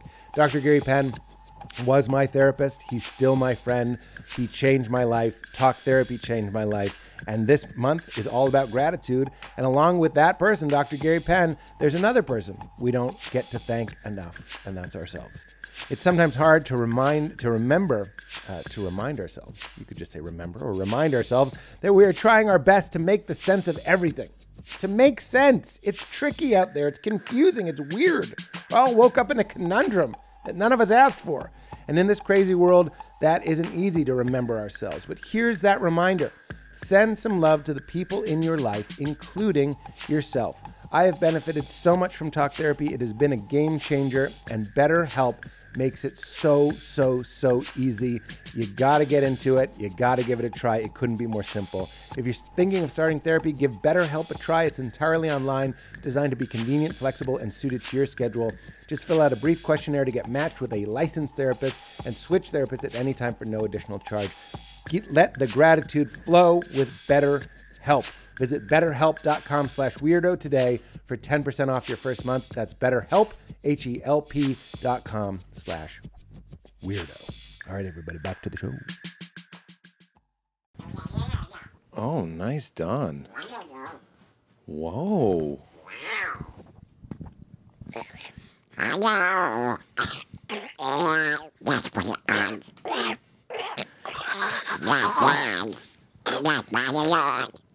I don't know how that dude talked like that. It's crazy.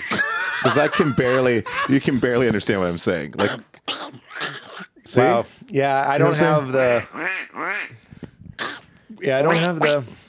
I can do a very.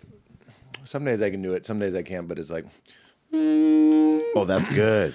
Oh, I don't. I lost my voice over the weekend. I can do a very good shave, like getting your head you checked. get the buzz in it. Yeah, Yeah. But I can hear but it I a don't little have bit. it. I can hear it. It's because the spit. Isn't that funny? The spit comes out just right.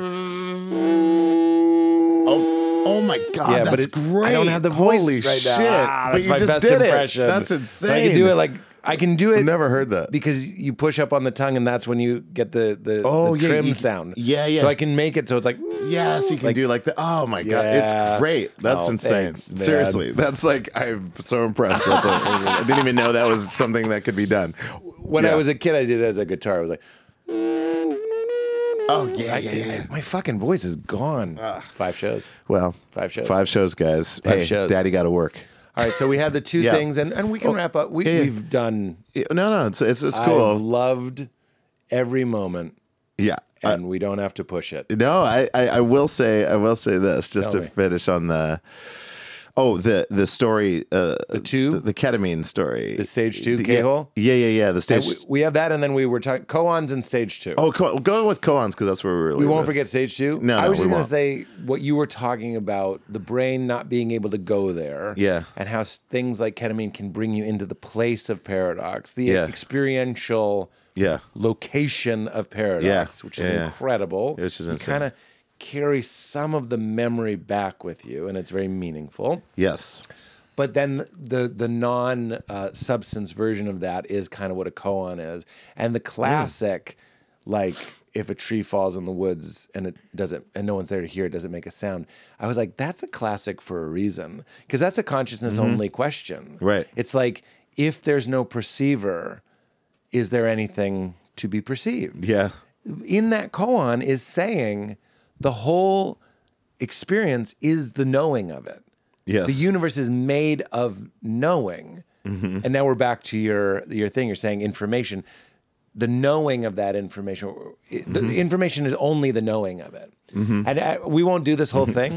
But Rupert has this. I trip out on it all the time. He goes, look at your own experience. It's like your hand is on your knee, and then there's the sound of my voice. And if your eyes are closed, the sensation of your hand on your knee, if you were to localize that, you would say, it's here. There's no like space. And then there's my voice also within you as you. It is you. Yeah. It's like showing up like when they play music underwater and it kind of like Oh yeah. it's like consciousness is the water, and like there's different shapes. Yeah. So one shape is a feeling, which is like lots of little dots of your hand on your knee. Yeah. Then there's my voice. Then you can bring in a thought.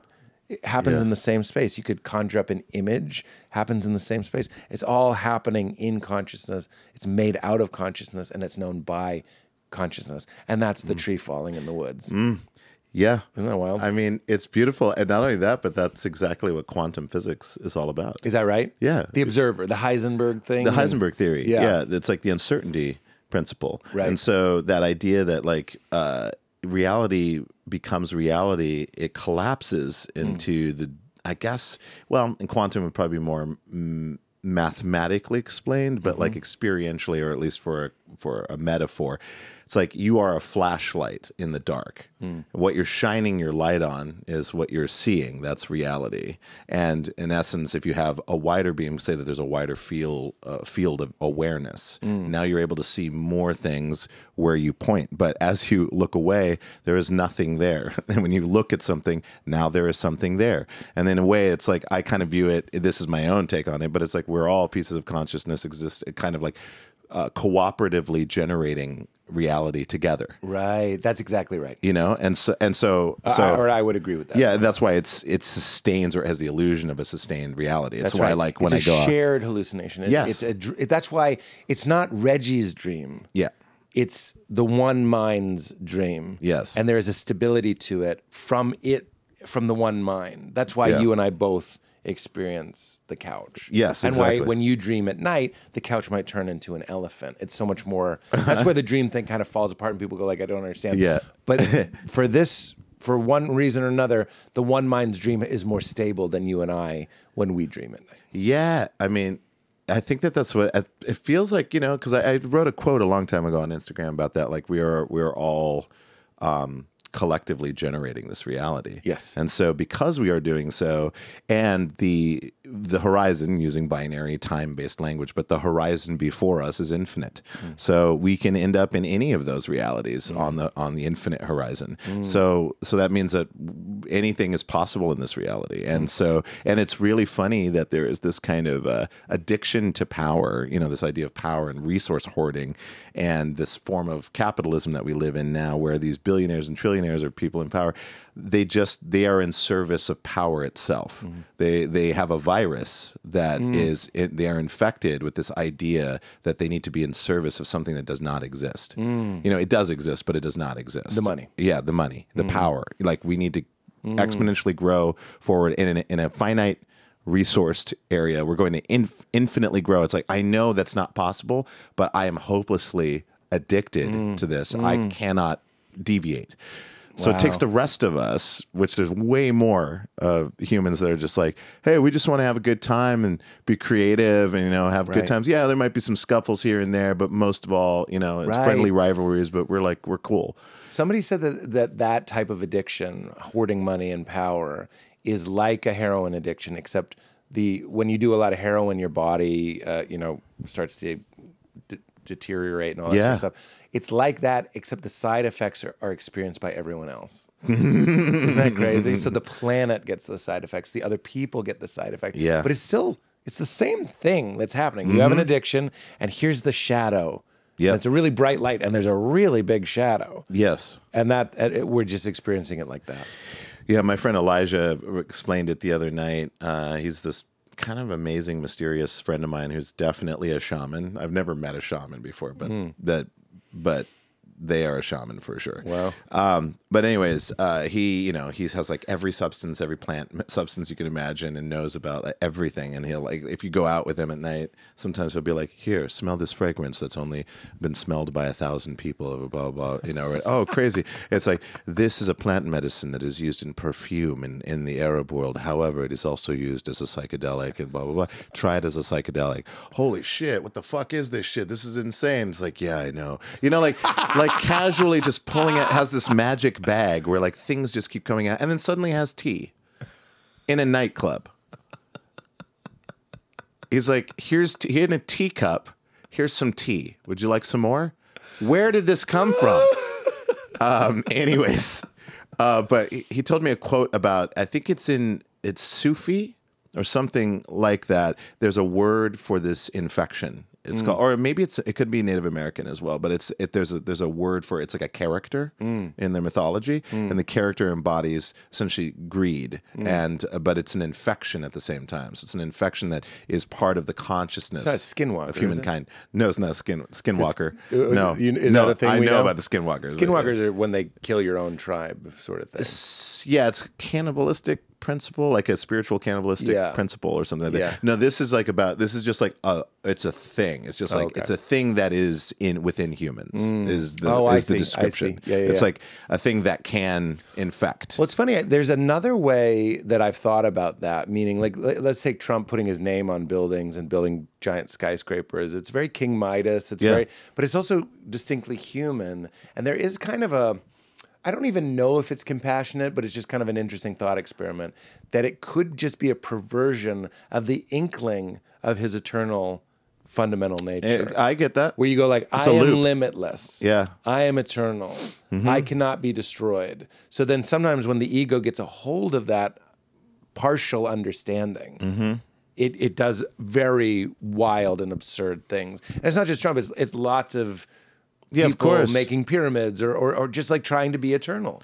Yes, I totally hear that. That actually makes a lot of sense, because I like the perversion aspect of it, because I do think like things that are imbalance, or I'd say an imbalance, or when I say things that are shitty, I'm saying that they're things that affect the quality of the lives and the life around the decision. That's right. It's at the cost of the environment around you. Right. And that's what I think of is like when someone's like, this is bad or this is blah, blah, blah. So I think of it that way. Yeah. But the separate self can't.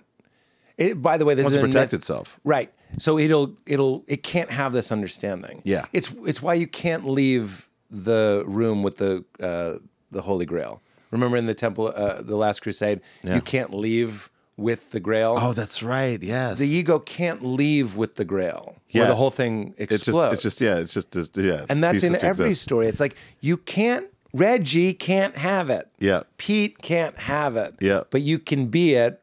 You just won't be Pete while you're it. It doesn't make any sense. It is paradox. It's hard to talk about. It's completely paradox, and that's what that idea, like any psychedelics, ego death and so forth. It is terrifying to lose the sense of yourself. It's like the thing that I use to reference me existing in time and space. Yeah. It is disintegrating. Right. I cannot stop it, and I have the maximum amount of fear of that happening because that means I will lose who I am. Right. I will not be who I am. Right. And that's why when you go through an experience like that, and you have hopefully a very beautiful arrival at, and that's what the something teachings and the writings and the teachers are for, is to help you understand. Yes, even without drugs, it's like just like the practice of a mind state will get you there. But once that happens, and then you come back from it, and there you are again. That does something to the brain where I agree. Where you're like, I am not as important as I think I am. My joyful expression of whatever is myself is the thing that I should always be. That's right. As much as possible. That's right. That's the integrating of the understanding into the way you live your life. Yes. And if we are in the same dream, I'm not gonna attack you. Yeah, because also you realize it's not efficient. Like, it makes no fucking sense. We're back to the cancer thing. Yeah, it's like, why would you want to kill a bunch of people that could help solve the problems that are making you feel depressed and devoid of whatever empathy or whatever in the first place? Right. It's like, I think if anybody fighting a war, but again, like to take to the Israelis, but imagine if there was a bomb you could set off in Israel that just was a gas bomb, and it just MDMA gas bomb or whatever. Right. And just for a moment, and it's like, I'm not naive. I know that MDMA, by the way, is ecstasy. Ecstasy, it's guys. a psychedelic Ecstasy. that increases feelings of love and connection. Yeah, it's an empathy bomb. But you imagine that, or say on the front lines, or where these military operations are happening. And because of the conditioning that warrior cultures provide, which, United States is definitely a warrior culture. There's a bunch around the world. And obviously for thousands and thousands of years it isn't new. But to raise an entire society in a warlike stance, to be we are warriors. We are here to make sure that we not only protect our lands, but on occasion, we're going to take more land. And we're going to do this because we believe in ourselves, because we are warriors, and this is why we deserve it, or whatever. Right. And so you do an empathy bomb in those situations, and everyone's just kind of going what are we doing right now? Right. This is a decision on both sides. That's right. We're deciding to do this. And then if you think about the efficiency, you're it makes more sense to have more people involved in solving a problem than killing a bunch of people and thinking that that's a solution to a problem. Right. It doesn't even make any sense on a resource side. It's a waste of resources. Right. It's crazy. Yeah, Homelessness, crazy. What a waste of resources. Yeah. All of those, why are we not solving that? It's that's all that brain power, all those brain resources, all those people that could be involved in solving problems. Again, that's something AI would think is preposterous. Completely absurd. You'd go but that's your greatest resource. Yeah. And I know, but we just don't care about them because they don't fit within this paradigm. Right. Of the system that we live in. They're not very useful. Yeah, they're not useful. To what? To this system. But where's the human value or where's the human well-being in the system? It's we didn't add that to the system. Right. That's not in the system. We're actually not that interested in well-being or happiness. Just crazy. Yeah. That's not, I wrote this down. I don't think I'll do it on stage, but I was instead of asking people what they do, I just say, are you better than me or am I better than you? I mean, just cut to the chase. That would be honest. Are you better than me or am I better than you? Yeah. Dude, have you ever gotten, I like to think, Reggie, you don't have this in your ego anymore. It's been eradicated. But sometimes I watch myself.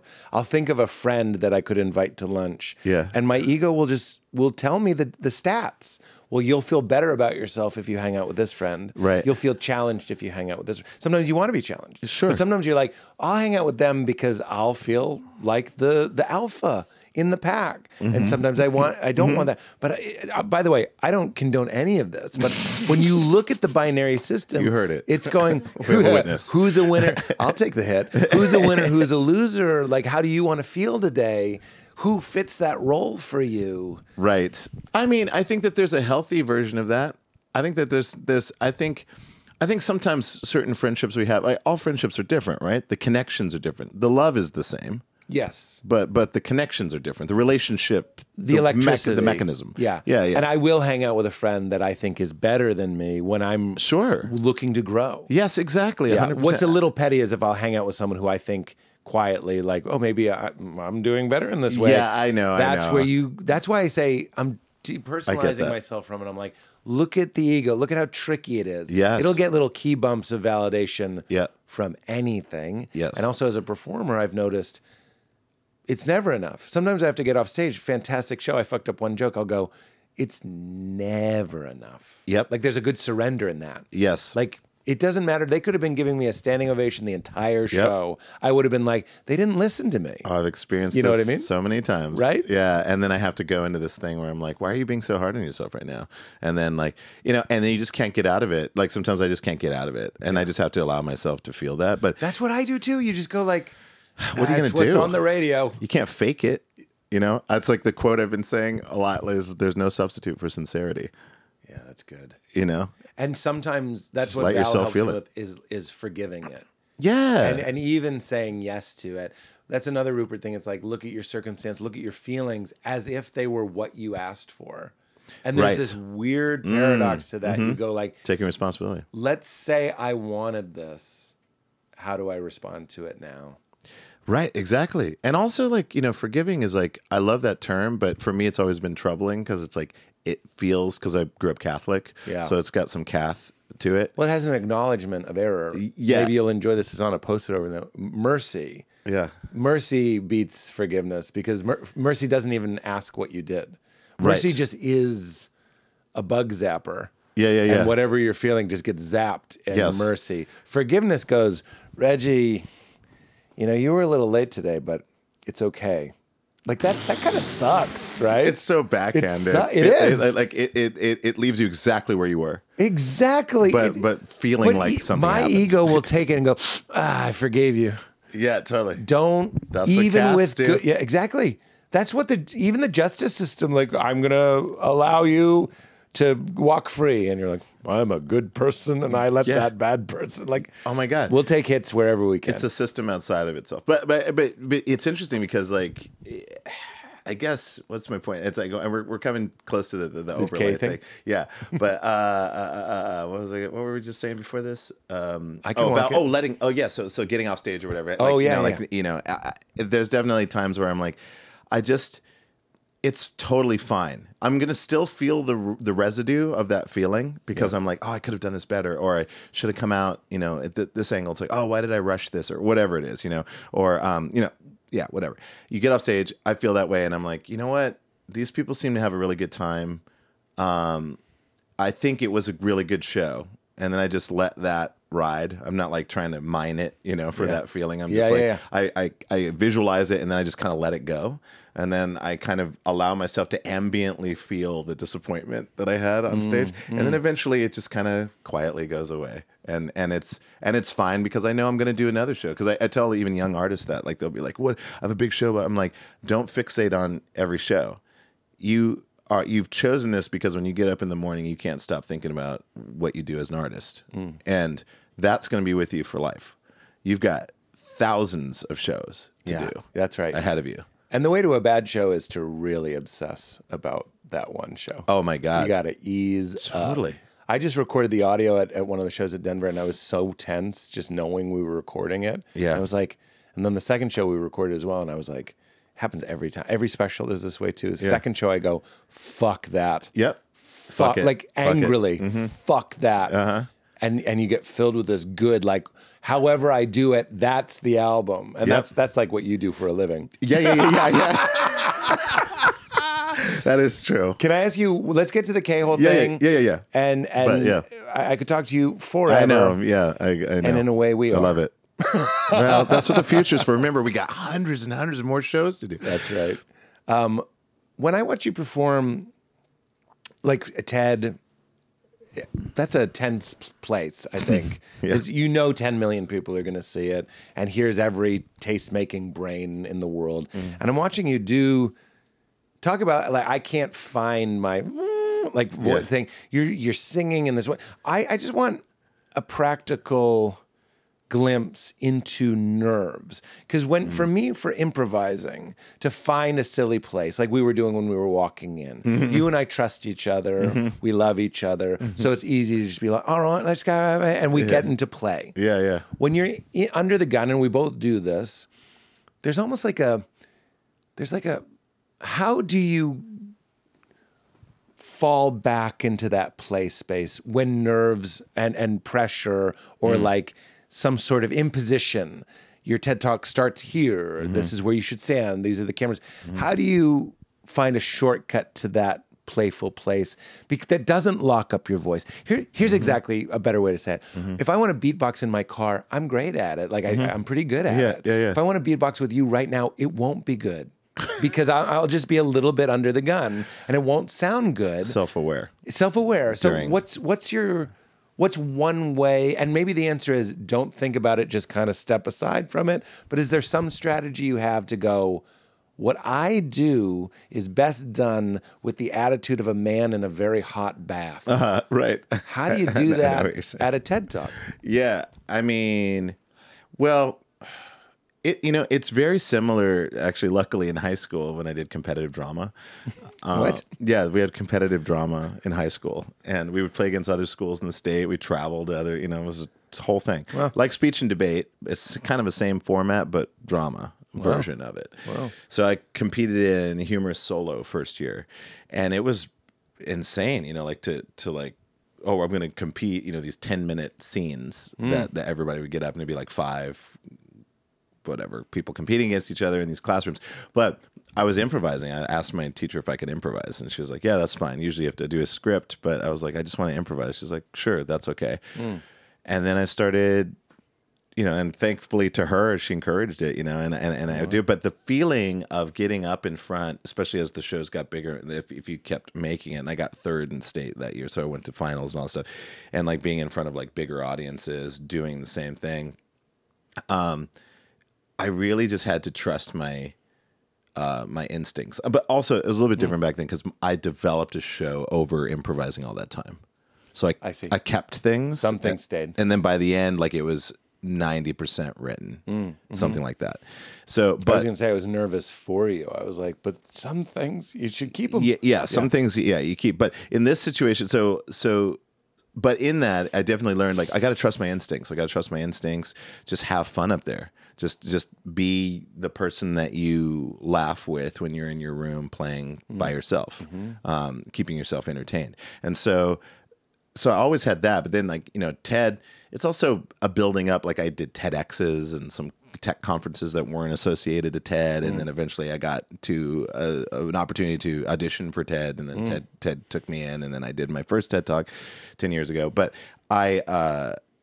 even then, it just reminds me of being in high school again, like in that same feeling. So my thing is, like, I get up, and this one I was a little bit more nervous than usual because the first one that I just did whatever the fuck I wanted to do.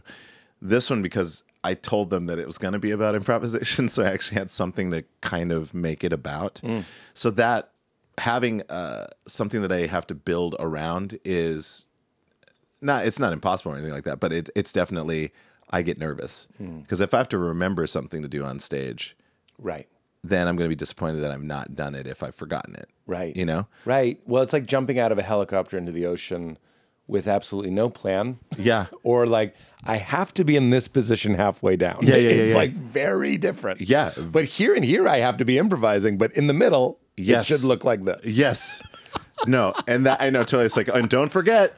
Okay, now you're back. It's like, okay. Yeah. And that's kind of scary to me. But then once I got up on stage, it usually all goes away. There's like a little bit of nerves in there because I'm like, but really it has to do with time. because I only had 9 minutes. So, and I see the clock, which is good. That always gives me confidence, even in my own shows, because sometimes I'll do a 2.5 hour show and I should only do an hour and a half, really. But I'll forget about time. But like having a time and something that indicates time is like very, very chill for me. But at TED, I'm like, I'm going to be talking about improvisation. Oh, I should talk about these 2 points about improvisation and bring that out and explain it a little bit. But also, I'm not sure how much performance should I do on the looper versus me talking about the nature of improvisation and going all, and then recognizing the people in the room and then recognizing or acknowledging some of the talks that I heard before, in the music or whatever. And so I was definitely a little bit more nervous, but generally it's like I'm walking up the stairs or going out onto stage and I'm thinking, there's nothing there. It's kind of there's nothing really there. And then I pick up the mic, and then when I pick up the mic and start talking, it's like I hear my voice in the speaker system, and that's when it all starts. And it activates. So then I'm playing off of what I'm saying. Now there's a thing. Now there's a thing. That you can bend and stretch and cut and stop and start. Yeah. Yeah, and just be like, oh, do I want to do this or do I want to do that? Because there's like so many things I could do. But I want it to come intuitively, but I'm just a little bit going like, don't forget to talk about improvisation, right, in some way that's useful, right, hopefully. Which is why when I was watching that second TED Talk, I was like, interesting. Freestyling or freestyle singing is so much better, easier if you're doing it at Meltdown and you could say cunt for 5 minutes straight. True. It's on the menu. Yep. Maybe you shouldn't. Yeah. But you can. Could. At a TED Talk, I feel like you can't. You don't want to say that word. No. Do they tell you not to? No, they didn't tell me not to. But you just kind of know, right? I just do it. Like at a tech conference, I mean, it depends, right? Like if I was at like, I don't know, VRLA or something like, which I've done like a keynote there, I can say whatever the fuck I want to say. It's like VR is like, it's all adults, whatever. But when you're talking about TED, which is like broadcast all over the place and there are cultural sensitivities and things like that, it's just smarter not to. Right. So if there's an automatic thing that happens, I don't know. It's like I think I'm pretty good at reading a room. Yeah. And I'll But that's more programs running. Like true. We're not just running the Reggie program. That's true. We have knowyourroom.exe. But I don't but to be honest, I don't really cuss that much on stage. I mean, there are definitely times where I'll go into like the hyper like there'll be those times almost like fuck shit stack or whatever, like that idea of like saying so many swear words. There might be a bit or a character that does that. It's not even doing it, it's knowing that you can't. I'm pretty dirty as a comic, but like knowing that I can, then I do a corporate or something and I know I can't. Yes. Even though maybe I wasn't going to. Yeah. I have to like get over the mental hurdle of knowing that I can't. It's tough. I mean, you have to kind of like set it and forget it, right? Yeah. And like learn how to do that. Where like you're a like, crock pot. This is what I do. Yeah, totally. Like an Instant Pot Pro. This episode is brought to you by Instant. Oh, you know what you do get? Ooh, what is this? This is actually, I think you're going to love this. Shit. This is a sponsor, but they gave me John some mats. McLaughlin's jazz fusion group. It's like Shakti. Is it? Yeah. Oh my. Well, Shakti is a spiritual no word, way. Right? There's no way. That word does not sound remotely spiritual at all. Just kidding. Just kidding. It's an acupressure mat. You're going to love it. Okay, hold on If I was going to get you a present, this is what I would get you. Oh my God. Just touch it. It's got all these pokies on it. This isn't an ad. This is just a gift. I'm glad they gave them to us because I think you're actually going to like it. Oh, this is so cool. I can feel get that. in here. Oh, I think I've done. So it's static, right? It's just like a static. Oh my God. You lay on it, dude. You lay on it. Cool. You're going to love it. Wow. It kind of hurts at first. Of course it does. And then like 5-10 minutes in, you're like, it's like being in a bathtub. It's incredible. Wow. So that's for you. So cool. That's for you, bro. Thank you very much. Yeah, you're very welcome. That's awesome. You can just toss it down here. Yeah, sure. I didn't want to Fuck forget outta to do here. that. Get the fuck out of here, you piece of shit. Gross piece of pain shit. BDSM. Tom, bullshit. I'm not into BDSM. Eastern BDSM. Let's do your case story and we'll get out of here. Okay, so I love Cajun food, and the thing about it, I totally get it wrong. I tell this whole story about I love Cajun. Cajun. It's like so good. It takes you into a paradox. Yeah, you know how when you have yourself a piece of andouille, and y'all feel that Your face is right up to the end. there you go, your beignet. You get your beignet and some beans. Beignet is French for fried dough. Yeah, what? That was my joke in New Orleans. I was like, It's like you guys took. You were like, what if we took fried dough and made it difficult to spell? Yes. It's a carny food. Not easy to say, difficult to spell. Fun to say even. Yeah, beignet. I mean, come on. Beignet. And you can say it like Americans can say it. They're not going to beignet. I mean, that'd be about the worst. Put some beignet on your beignet. Oh, what's that stuff that you use, for pain relief? Bengay. How long?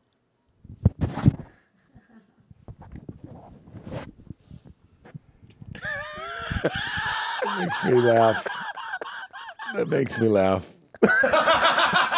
So stupid. So stupid. That was like fourth grade, third loved grade. it. But I mean, loved like it. but like in the 80s, because like you never. I mean, it's like you're old enough to like know that. Yeah. Any of my younger friends, they wouldn't know what they're not Bengay getting that is. shit. No, they're just no. like, what? Like, did that stuff you use, for pain or whatever? It'd be like Gold Bond. Yeah, it's like, what is it, Gold Bond or like arnica? Oh, Arnica. yeah, arnica. How long? How long? How long? Doesn't work. That dude's Ben Gay. That dude's Ben Gay. His name's Benjamin Gay. He's a really cool dude. I guess, okay, so going back to the thing. So, my K thing. So, I'm at a friend's house. We're at a swimming pool in the backyard, like late at night. They have a family, but their child's asleep, and they keep going to check on them, every like 20 minutes or so. And so, they're sober, and there's like, I would say there's total 9 people hanging out. And we're all doing our thing.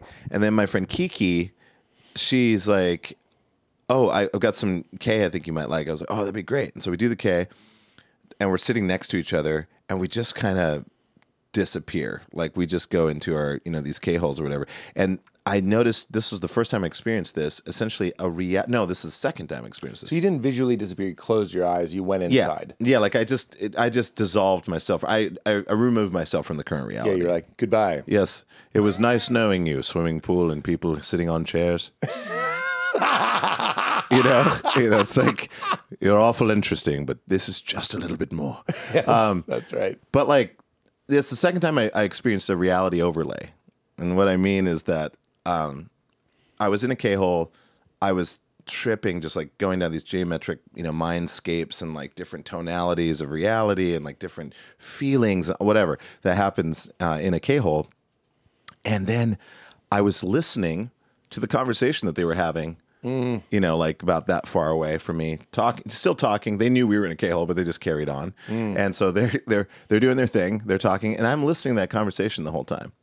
But I'm also tripping, equally tripping, and hearing the conversation. Yes. I come out of the K-hole, and I tell them verbatim what they had said, like different sections of what they were talking about, like their kid, or like we're having trouble putting their kids to sleep, and blah, blah, blah, and all this stuff. And I was like, yeah, and you were talking about this and talking about that. And then my friend was like, how did you even pay attention to that? Like I was like deep in a K-hole. I was like, I was too.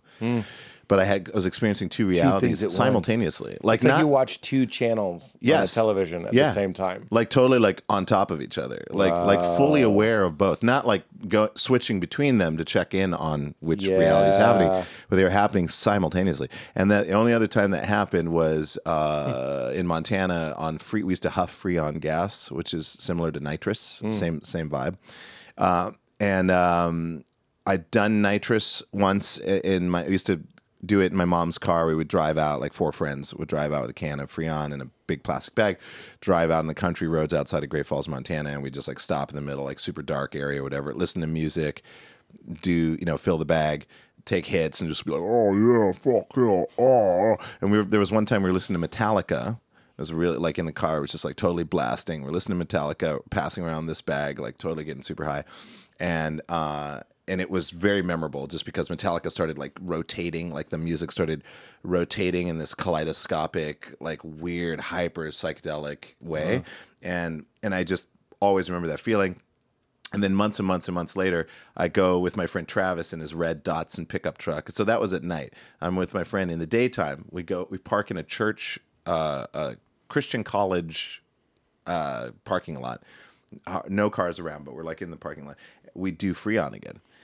I take this massive hit, and suddenly I'm tripping, like, in the truck, I'm tripping, but I'm also re-experiencing the the time that we did Freon with Metallica. Like I was Like hearing it happened to get a repeat. Yeah, I was like reliving that reality. I was seeing the dark car with the stereo and the surroundings overlaid on top of middle of the day blue sky sitting in a 1976 tiny Datsun pickup truck. Whoa. Like at the same time. And I was just like, I couldn't believe it. I was just like, holy shit. And then I could talk to Travis. I was like, I think I'm experiencing another time, whatever. And it was like this perfect overlay. And I was like, what the fuck is that? And then when you were talking about we're talking about consciousness and also the Heisenberg uncertainty principle, I remembered when I had a K trip in San Francisco. It was the intramuscular time. Someone came to my hotel room and injected me, and a person who does it professionally. And so the first dose, because we did 2 doses, the first dose I got really, really fucking high, but then as I was coming down a little bit, I was like, oh, I need to go to the restroom. And so he helped me shuffle to the bathroom, close the door. I left this blindfold on that he gave us, which are called mind folds. Yeah, mind folds. They're the best. Yeah. So like you open your eyes, you're like, raised. I'm in complete darkness. But it kind of like, but you could believe it, you know what I mean? In a different way than a blindfold would. Yeah. And because there's no pressure on your eyes at all, and your eyelashes aren't touching anything. Yeah. So I decided, I was like, I'm going to keep this. So he's like, do you want to take that off to go to the bathroom? I'm like, no, I want to keep it on. So I shuffled me to the bathroom. I sat down the toilet to take a pee, and closed the door. And there was just the red. I have a headlamp that I travel with, and I put it in the red light mode. So I'll do that for bathrooms at night because I don't want it to be bright in the bathroom. So I'll just like leave it on. It's LED. It lasts for fucking ever. Anyways, that was on, but I didn't know. I couldn't see anything, so it didn't matter. But just to say that was on. I don't know why I even said that. But anyway, so I'm sitting on the toilet, and I am tripping out still. I'm trying to go to the bathroom. Of course, it's almost impossible to get the mechanism to engage. I always go, you can pee in this dream. Because you feel like you're kind of dreaming, Yes, and you're exactly. like, no, in this one you can. Oh, but you I have to tell yourself, I like, gotta try that. This one is the dream you can pee in. You don't want to pee in your night dreams. No, Jesus Christ. Pee in this dream. Jesus, no. Yeah. But I mean, I wish I would have known that. I was just sitting there for it. But what ended up happening is I started to see the bathroom. Wow. With the blindfold on. Yeah. And so, I would rotate my head, and it's like, no, there's the bathtub. It's right there. Whoa. And the sink is right next to me, and I see the shelf, and I see the toiletries that we have on the shelf. And it's like, either that's, I don't think that's necessarily true that I'm seeing that, but it is true in that I am seeing that. Like, as in, I've been in that bathroom before. Yeah. I know basically what it looks like. My mind knows what it looks like. Yeah. So it can just reconstruct the reality in a persistent way. Wow. That's incredible. You know what I mean? Yeah. And then I remember thinking to myself, this is what the Apple Vision Pro, or like VR in general, it feels like I'm wearing like a 10th generation Apple Like Vision a nice Pro soft one. headset. Yeah. Yeah. That's like so lightweight. It's on your eyes. You can't even tell. It's like, oh, wow. It's so believable. I have my peripheral vision. The reality, I can see it in my peripheral vision. I can see it in the full height. Wow. That's incredible. Yeah, anyways. But that's like that Roald Dahl short story, the guy who could see with his eyes bandaged. Like, it's just like one of the most basic, fascinating things. Someone's blindfolded, but they can still see. Because it's just another way of saying, like, consciousness is outside the body. We love things like that. Yeah, of course. We love things like that. Of course we That's really cool. Yeah, Both of those were cool. Yeah. Reminds me, Shane Moss did DMT, and I've never done DMT, but he was on DMT, and he asked God essentially to show him something that he couldn't know. Because Shane is the only person I know that goes into DMT trips defiantly. Oh my God. It'll say, I am God, and he's like, you're just my mind. And I'm like, Shane, like, I'm mad at him. And he said to it, You're doing consciousness wrong. he goes, if you're really God, show me something that I don't know. And it showed him the corner of a room, like a specific kind of molding. And he was like, what does that even mean? Cut to like 6 months later, he does DMT again. He's coming down. He looks at the corner of the room, and it was that corner of the room. Oh my God, a different room. A room he had never been in. It was like, Yep. It was showing him a trip that he hadn't had yet. Yes. Like you had it in the past. Yes. But Shane was like, it was showing him the future. Yes. Like there really is something, it's all happening at once. And we're like we have the experience of time. and thought reinforces that. Or I'm sorry, we have the belief in the construct of time, but we don't really experience it in the way that we think we do. And these things like break that down.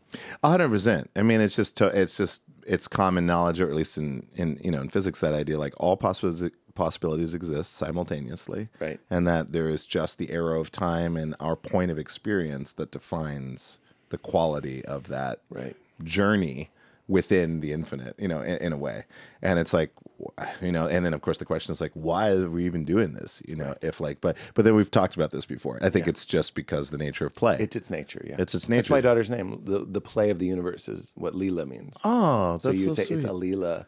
So like that's slowing things down and consciousness creating the through line. Rupert has this beautiful thing where he's like, you look at 100 beads, but why you see a necklace is there's a through line. There's a thread underneath it. So our awareness is the thread. That's why we're not just having like there's this like feeling of like I'm going through. It's grace. It's nice. It's like here's all the possibilities, but I'm going to slow it down for you in a way that you can experience and learn from or enjoy or whatever you want to say. Yeah, and I love the being awake inside of it. And I think there's something kind of really fun about that, because there's kind of like basic consciousness where you're like, this is the reality, and I'm aware of me, and other people are aware of themselves as well. And then we're just going to do this thing that we're doing together. And that's kind of like, that's one way of doing it. Yeah. But then there's that, and then all of a sudden one day going like, what? I'm in this thing. What is this thing that I'm in that we're all doing, but we've decided that we're doing? It's absurd that we're all just kind of going around not being aware of that while we are aware of it. It's being in the play, playing the role, Rupert would say, of King Lear. But you can also be the actor knowing you're being King Lear, but still do it. Yes. Still enjoy the performance. 100%. But it's like turning the dream into a lucid dream. You can still do it. I'm obsessed with my daughter. I'm obsessed with my wife. I'm obsessed with you and my friendships and the fun. And there's just a slight, it sounds pejorative to say an up-leveling, but you can kind of just step out of it.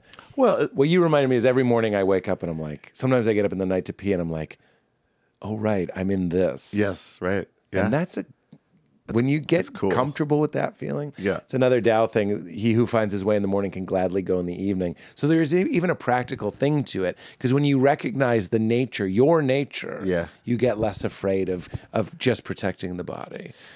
100%. Yeah, I mean, I think that's a beautiful way of putting it, because if there's anything that I think, the analogy I like to use is that we're all actors playing characters. Yeah. Right. And so when I'm talking to someone, when I meet somebody, I'm trying to speak to the actor, not the character. So if someone's like pissed at me or disappointed at me, I'm Talk to the actor. Yeah, I'm talking to the actor, not the character, because like our characters could get entwined in some like back and forth. That's right. Like, fuck this, fuck you. It's Could like, get rough. why can't I go in there? Blah blah blah blah blah.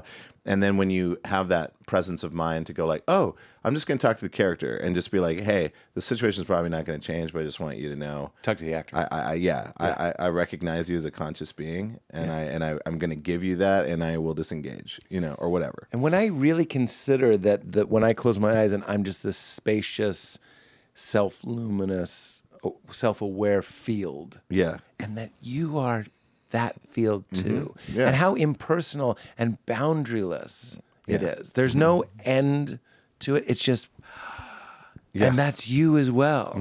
I had that one last ketamine experience. We'll get out of here. Yeah. Me and my friend Sam were doing it, and we were laughing so hard, our eyes were closed, and I'd just go, Sam? And he'd go, Pete? We thought it was so funny. That's a ketamine joke.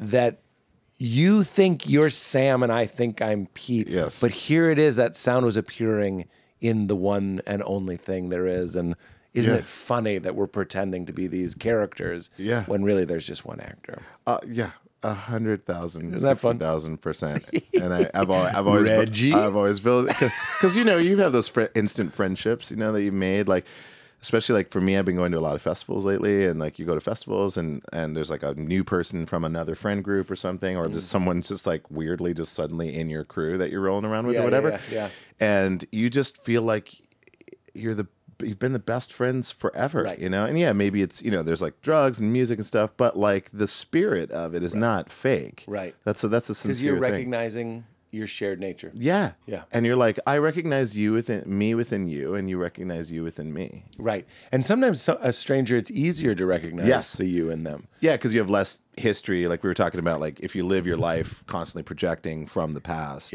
comparatively, you know, right. then you're just kind of sleepwalking a little bit, you know. It's how I could get along very well with your parents, and you might have some issues with this and this. Yes. And certainly with my parents. I was calling my mom on the way down, and I was doing that where I was going, I didn't use your language, but I was going, talk to the actor. Yeah. The character, Pete and Mom want such different things, and we're playing this weird boundary negotiation, and there's things that my sovereignty will not allow that. Yes. And that's playing out, and then behind it, there's love is what we would say. Yeah. The quickest way to say it is there's love, even as we're going, saying some really awful shit to me, actually, where I was like, wow, that's really hurtful. And I'm also like, it's so hard to just, you know, again, you're watching the actor play a character. Yeah. And like when things like that are said, you're like, it's hard to move because conceptually in the past or like in the future, you can think about what just happened in a way that's constructive like this, but like where you're like, this is this person's disappointment within themselves. Yeah. And they are using this conduit because it's been like this forever. You're right. We're going to use that conduit to unleash on that. And when you're able to see it more in the moment, when you pull it more into the moment where you're like, it's still, I get it. And it's like not comfortable in any way, but at least I know it's just them. That's what it is. You can be doing that sort of Zen jujitsu. Yeah. And also suffering. That's what I've learned. Is you're true. like, you think the suffering goes away. It doesn't. It doesn't. It's just another thing to forgive. Yeah. That's totally it. And eventually some people are able to have it just, they can process it so quickly that it becomes nothing before it even reaches them. Right. That's what Rupert says, like a bird going through the sky or a rock going through the sky. It leaves no trail. It travels through your empty sky. Yeah. And you're just like, and that's, you know, life goals. It's like, that's it. That's not it. Where it just came, that's it. Yeah. And it continues, that will always continue to be it. And that's all there is. Let it glide. Yeah, let it glide. Let it glide. Let it glide. I said, this is what my mom said. I said, we saw the trailer for a movie I'm in with my daughter. What an amazing moment. And every time I was on the screen, Leela went, Daddy. I'm telling her this mitzvah, this joy. Yeah. And my mom goes, I'm surprised she recognizes you. Because I travel. Wow. And I was just like, you know what I did? You know, all the hurt and all that stuff. And I just go, because I travel for work. Yeah. And she's like, yeah. I was like, I just want to make sure I understand the joke. And I did good because I didn't go like, you know? But I could have done that too. Yeah. I mean, you know, it's like sometimes when people come at me with stuff like that, obviously moms are a little bit different. Parents are different, but usually I'll just feel like if she said, I was talking to my mom or service and they said something like that to me, I'd be like, or no, how did I have it? Yeah. I'd just be like, oh yeah, I know. Me too. I thought that too. But yeah, it's so cool. The point. Our connection's like so strong, I guess. It's just like, you know, whatever, you know. Wait. You mean you and your mom's connect? Like, so saying, let's say my mom said that. Oh, you to turn me. it into something loving. Yes. You're like, I've thought the same thing. Yeah, and yet she still continues to recognize me. That so shows you how strong our connection is. I love that. You know, I get defensive. Yeah, I'm I mean, like, of course. we just went to Universal Studios. Yeah, it's like you have no idea what I do for this family or whatever. Yeah, the fuck. of course. But Rupert would always say, find the one on whose behalf you're being defensive. He goes, just find it. We think we're these clusters of memories and thoughts and feelings and beliefs. He's like, show it to me. Every time I go back to myself, it's the spacious field. It's the most obvious thing in the world. Mm-hmm. So intimate. It's so obvious. Things like ketamine can show it to you. Other experiences can show it to you. And then the trick is to hold on to that when you're talking to your mom. Oh, my God. It's so true. That's it. You heard it here, folks. You heard it here first. Secret to life. Would you sing the theme song live? You probably don't even remember it. You made it weird. You made it weird. Oh, you made it weird. Oh, yeah. Oh, yeah. Oh, yeah. I'm trying to remember the bass line. You made it weird. Oh, I know that rhythm, but I'm trying to. What are the notes? Because I'm like, you made it weird. Oh, yeah. Yeah. Then it goes, ba-do-dum. That's the only part I Really? know. Ba-do-do. You And then it's you you- made it weird. You made it weird. You made it weird. Oh my, you did. Yes, you made it weird. You made it weird. Oh. You made it weird because we made it weird. Done.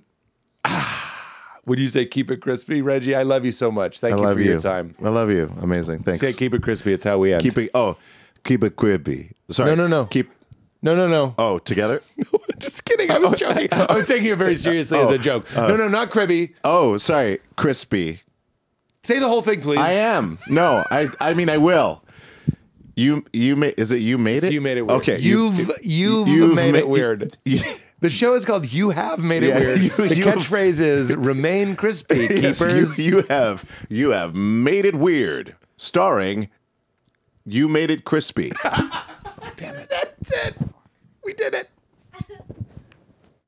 You made it weird. You made it weird. You made it weird. Oh yeah.